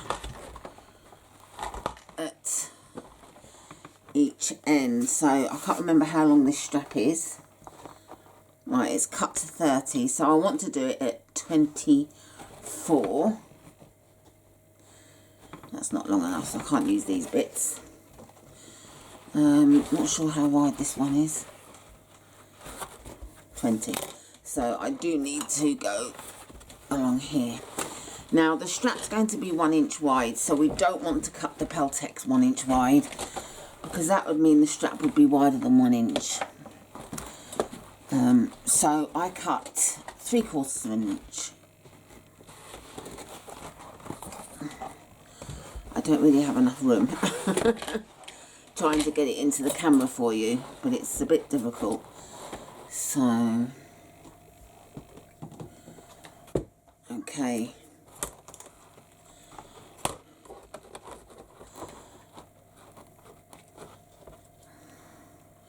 So I want to cut it 24, which is the actual length of this ruler, which is quite handy. So I'm sorry, but some of this may go off camera, so there's not a lot I can do about it. So it's not quite this, not 3/4 of an inch. It's 7/8 of an inch.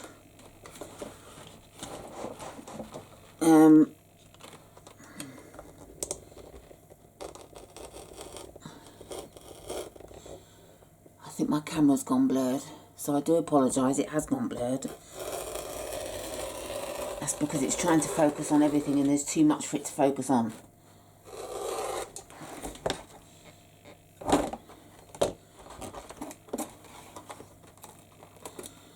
But it'll go okay again in a minute, so I am sorry.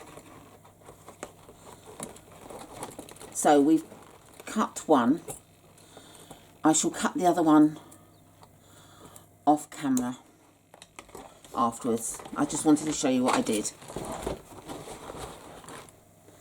So, right, camera's okay now. So this is basically 1/8 of an inch shorter, narrower than 1 inch. And it's 24 inches long. So I get my strap and I remove the backing.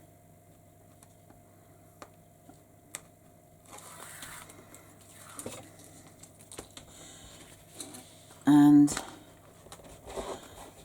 I'm going to mark this 3 inches in.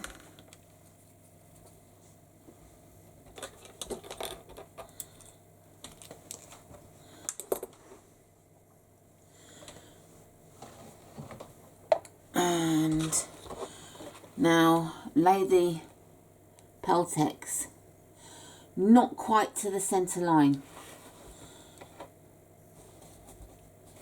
because we need to allow for it to fold.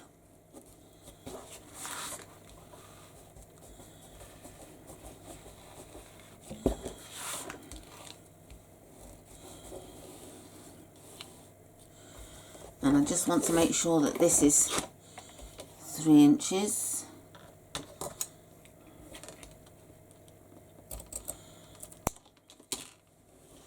Like so. Okay. The reason for doing it shorter is this will allow for this to be folded over when we come to attach it to the rings. If we don't do that and we do it the full length, the Peltex will make it so bulky for folding and it won't be very happy about it folding. So it wouldn't look as good. So I've just put some more double-sided tape along the Peltex.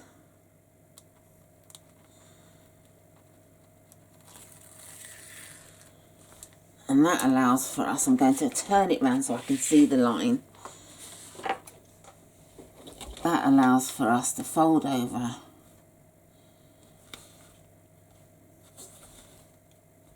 and go just past the Peltex, so we're sort of over up to the line.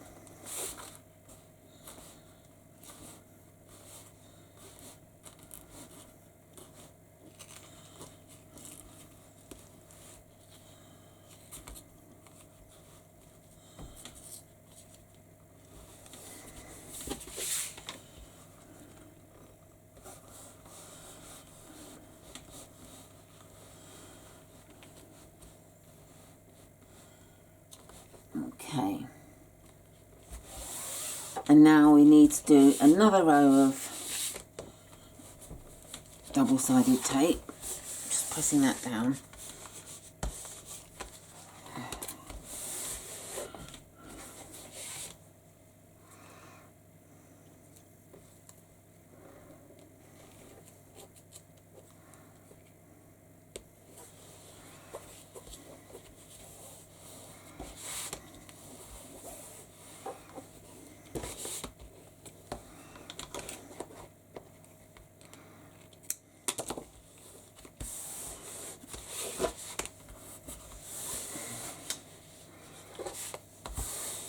Keep pressing it down because the Peltex is wanting to lift off.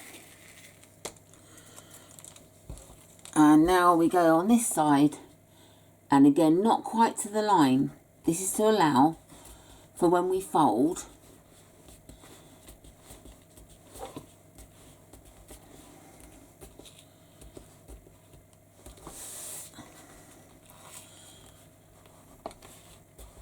because if you go up to the line, it's going to push it all out and warp it.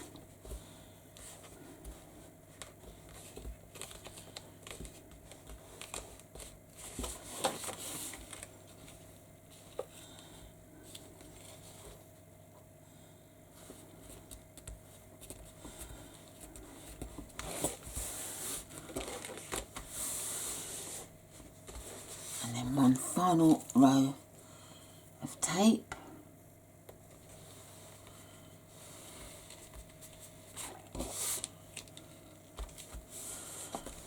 Oh, it's pinging off everywhere. Okay.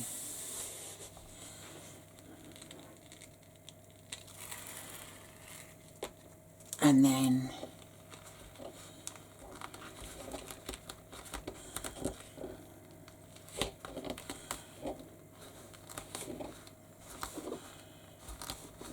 now, if I'd gone to the centre line on both sides, these wouldn't meet up evenly along the edges. One would overlap.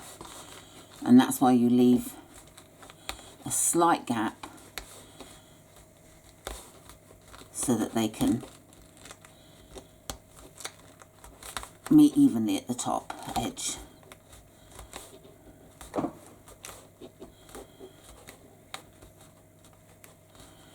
Okay, and now we need to stitch all the way down both sides and the ends. Okay, so I've stitched the strap that way. It's both sides, and this is what I meant about it coming together evenly so that you don't have any mishaps with your stitching. And then you'll find quite probably at the end you've got a bit of an overhang, a mess, whatever you want to call it. It's quite common because vinyl does stretch a little bit, so just snip it to tidy it up. So don't panic if you see it, it's really quite normal. So that's nice and neat. So I like to use end straps, strap ends, whichever you want to call it. I like to use these, but you don't have to. If you've got a nice neat finish, you don't have to use them, but I do like to. So I'm going to make the other strap now, and then I'll come back and show you how we're going to add them to our bags. Okay, I've done one strap to show you, and this is how I did it. So I get the strap and I mark a line 4 inches from the edge at both ends, and then I turn it over, and if you're adding a strap end like I have, mark for the first rivet at 3/4 of an inch from the edge. If you're not adding a strap end, pen's gone a bit dry. If you're not adding a strap end, mark 1/2 an inch in, and then do the second one 1/2 an inch from there. So 3/4 of an inch and then 1/2 an inch on both ends.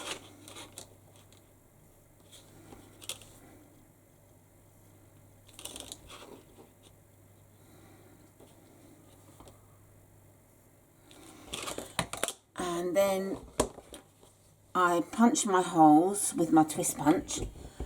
This twist punch you can get from Amazon, £6 or £7, not very expensive. And this is one by the trimming shop. So I've punched 2 holes, and then what I do is fold this over to mark for the other holes. I never go through 2 layers at once because it can go off at a slant, and then you've got rivets in the wrong place that look horrible. Now this last hole is going through the Peltex, which is fine because it sort of kind of gives it an extra anchor point.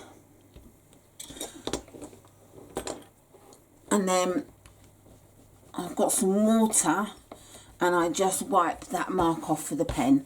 We don't need it any further.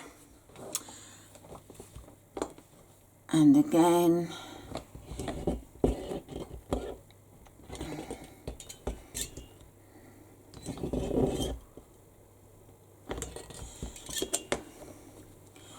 fold over,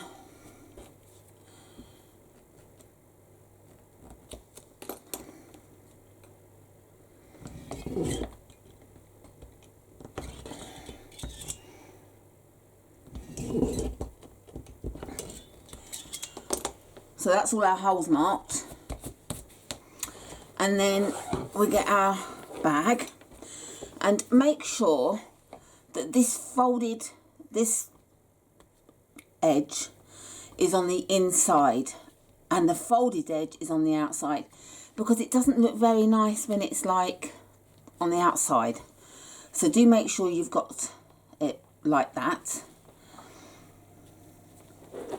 And then we get our, and make sure that we're going on the right way. I nearly did it the wrong way.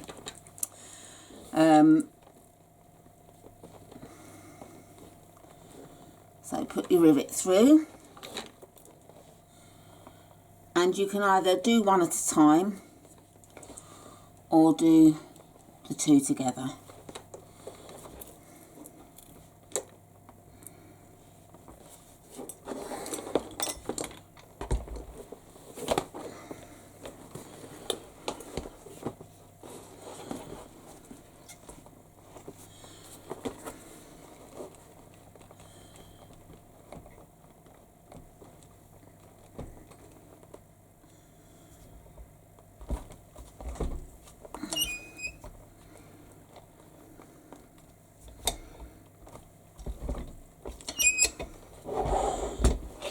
Now, if you're not comfortable about applying a rivet so close to the rectangle, you can give yourself a little bit more length.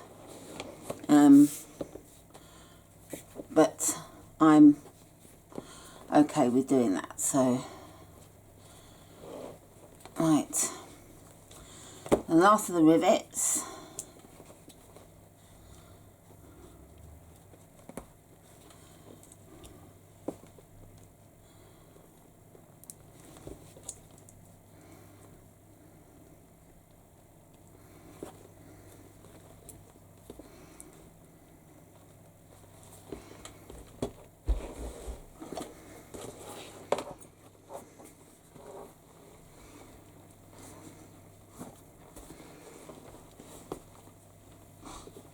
And you just have to feel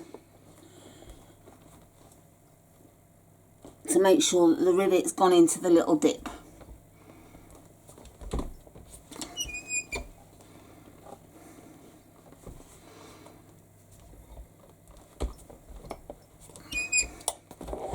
So that's the rivets attached, and then the final thing are the strap ends.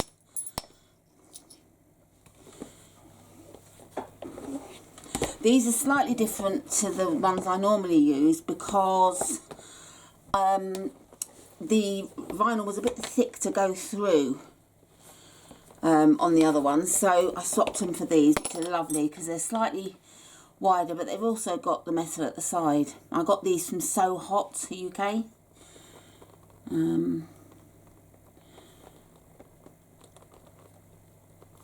I can't remember what brand they are, so I do apologise. But if you check on the sohotuk.co.uk website, if you're in another country, you can see what brand they're by. I meant to get the brand then. What brand they are to get them in where you are, hopefully. I always just stab a hole with the bradawl, just to give the screw a sort of a key area to grasp onto, to help it with going in.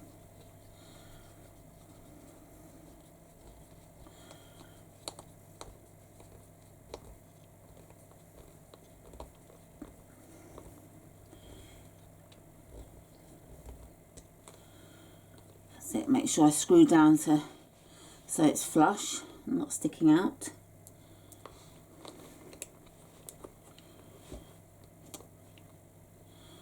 These are so tiny, aren't they?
Last bit.